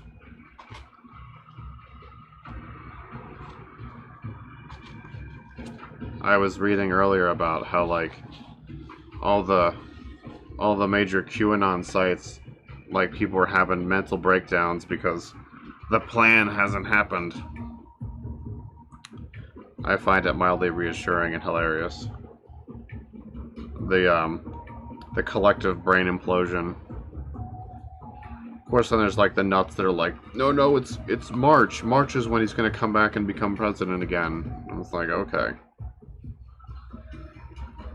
There was like a comment on someone's Instagram post earlier today, and I think it was like Bound Toy Hunter or whatever. He like posted his Joe Biden He-Man guy, and he was like, 4 years or whatever. And some dope like posted like not for long, and I was like, okay buddy, check back in 4 years and see how well this aged. Yeah bro, it's insane. Alright, I'm gonna slap a little bit more rebound on these guys, because they're all set up.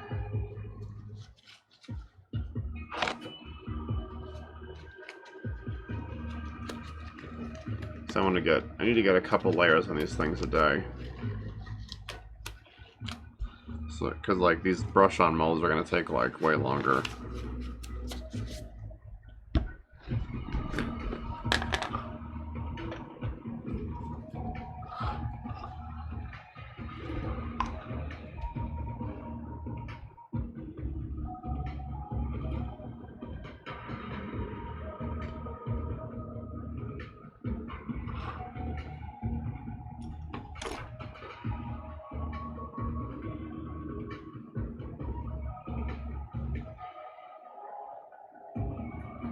Yeah, I want to use these to like try switching to like glove and matrix molds and see if I can reduce my usage. Like it's a little slower to make them, but you've got so much more control with like a brush-on mold.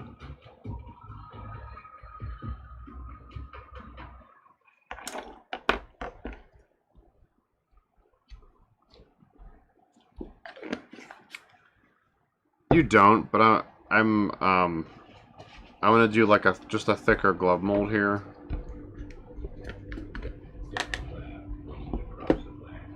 But I guess I could just fill this with silicone and make like a one part like block mold.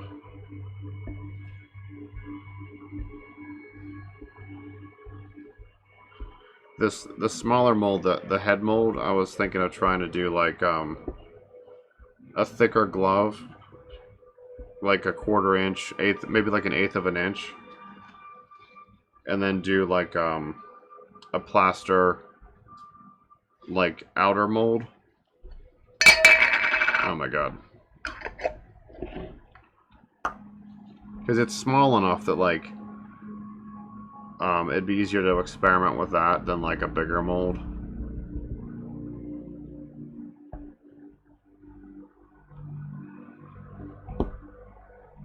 Looks about right.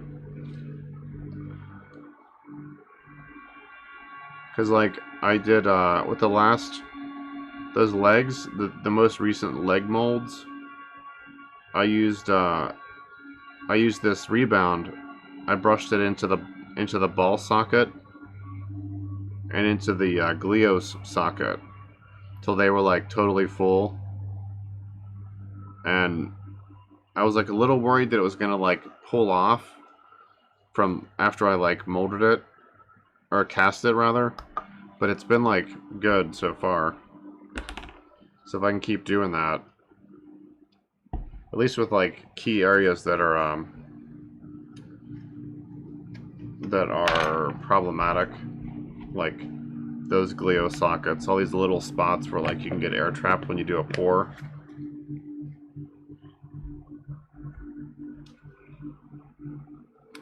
Yeah, that's what I was thinking, is like I want to make this I want to just cover this so it's like opaque, and then I'm gonna do what you said, like add some chunks to the back to make some keys, and then do like a plaster top.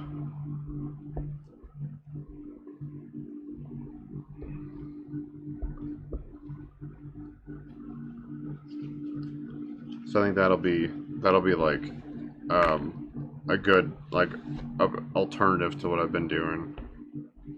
Because these molds have been good, but like the bulk is like no joke. You know, there's like so much of it gets wasted just in the corners. So I'm trying to reduce like how much I'm wasting. Not wasting, you know, like I can use chunks to like take up space, but it like messes with like how much wet stuff I'm using, so then I have to like do extra math. I guess unless I purposefully like under allocate, so then I have to use the chunks to offset it, which I kind of did by accident a few times.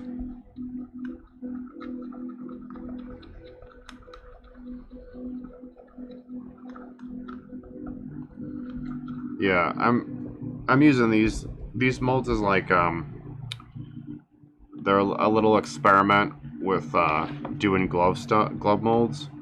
I want to see how viable I can make them.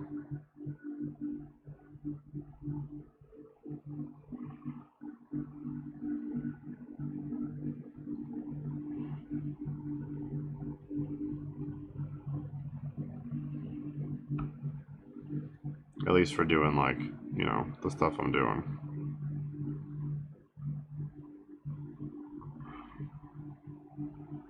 I ain't trying to be all like, this is the way, but, you know.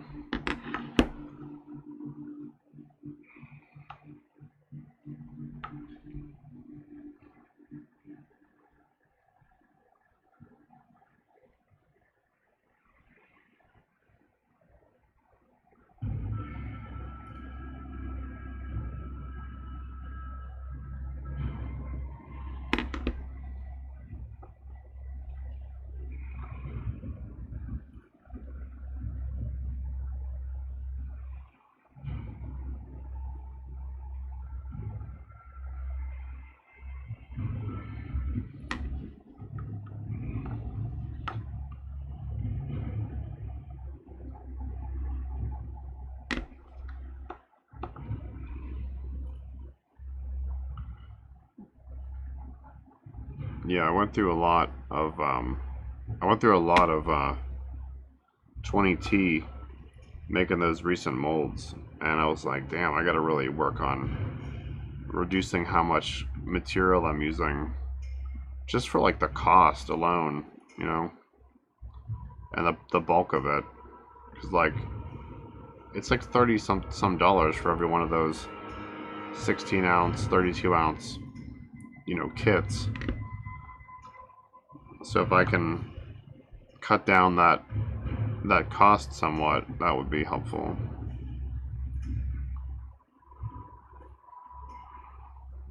Because like my resin usage is already pretty low because a lot of my parts are hollow. Well, the biggest part, the torso, is hollow. So like that saves me a lot of resin right there.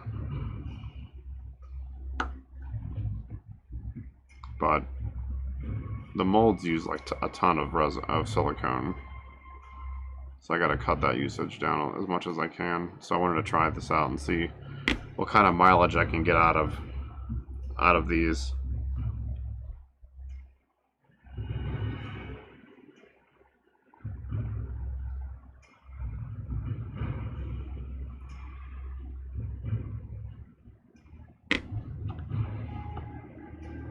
All right, man. Thanks for jumping in, hanging out for a bit. I'll see you next time.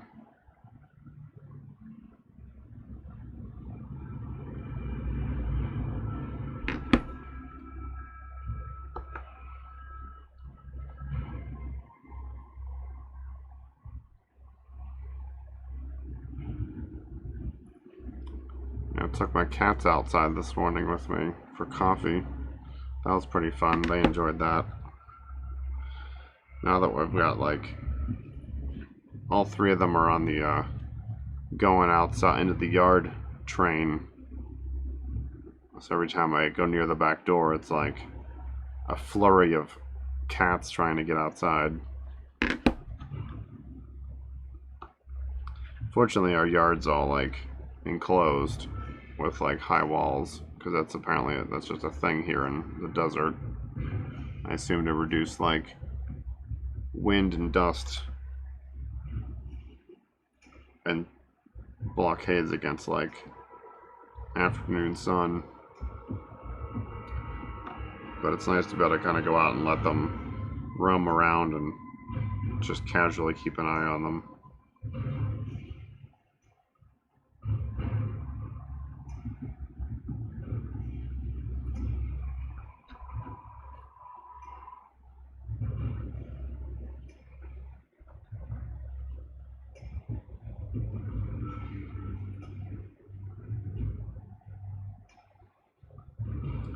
Yeah, the second layer is a lot easier to kind of glob on here because you've already got like all the details filled. Just try not to let air bubbles get trapped or created, really, if possible.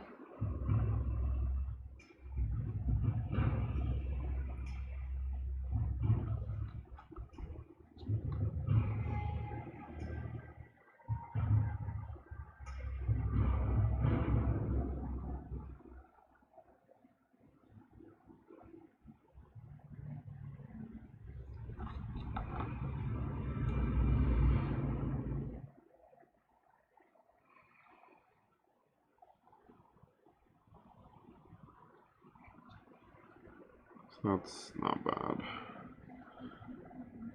Let's check around for bubbles. I don't really see any. You can't put too much of it on at once because it is still liquid and it'll like run downward. So do the same here. I'm gonna try to add some little bit of bulk around here. This will be a good like use for this excess because I definitely need like little walls around these.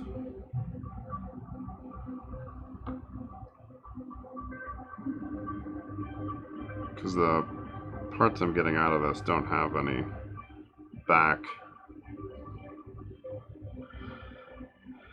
So they're like,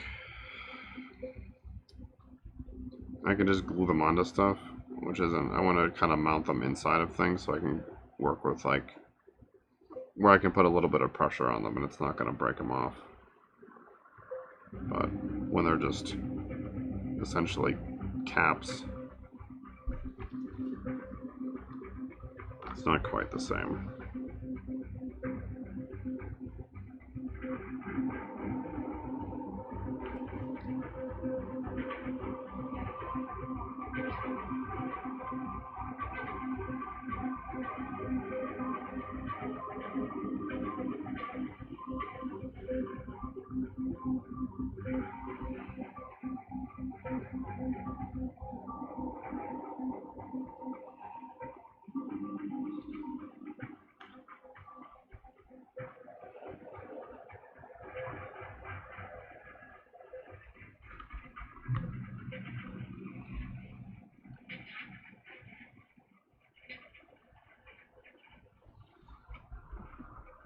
These I don't necessarily need to worry about air bubbles because this is literally just going to be a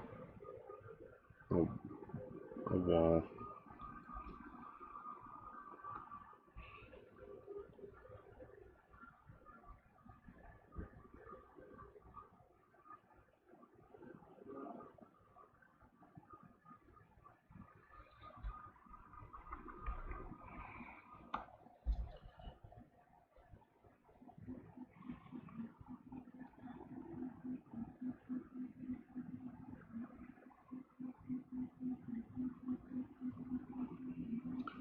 So that's good. Set that there. I'll use the rest on this chest part. Just trying to get a layer on this armor.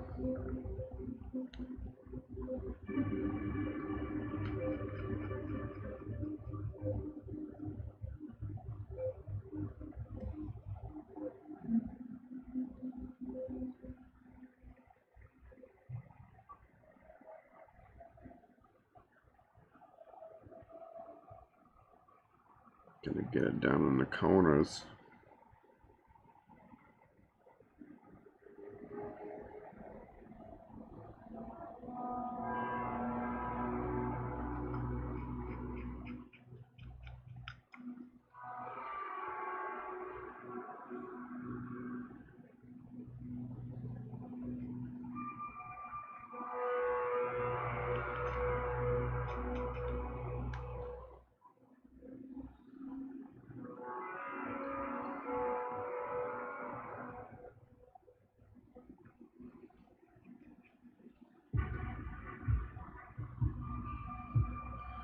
Always try to use your material.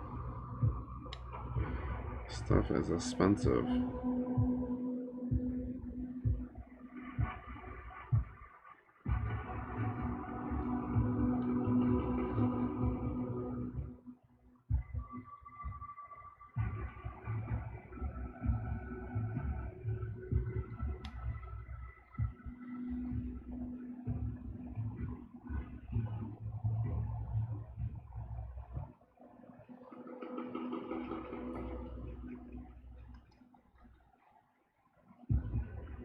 I think the more I use this brush on, the more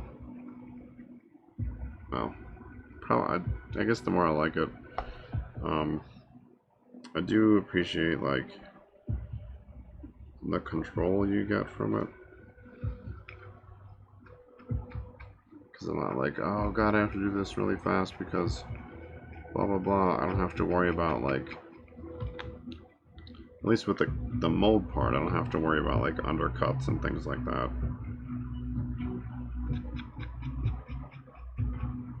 I can tuck it into all the like areas where air could get trapped, and or even just places that are hard to reach when you like pour it.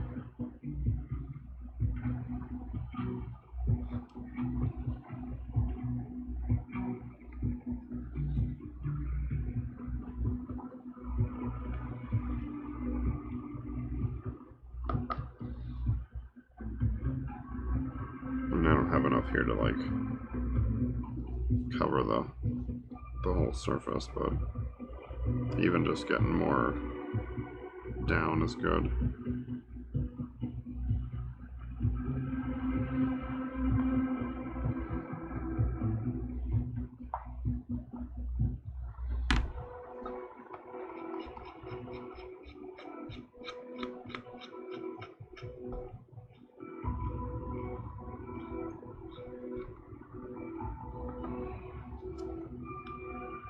Where is my knife? Here it is. Oops.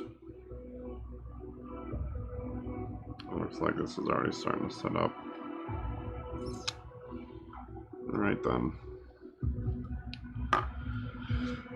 Well, I guess we'll just let that all set up on its own.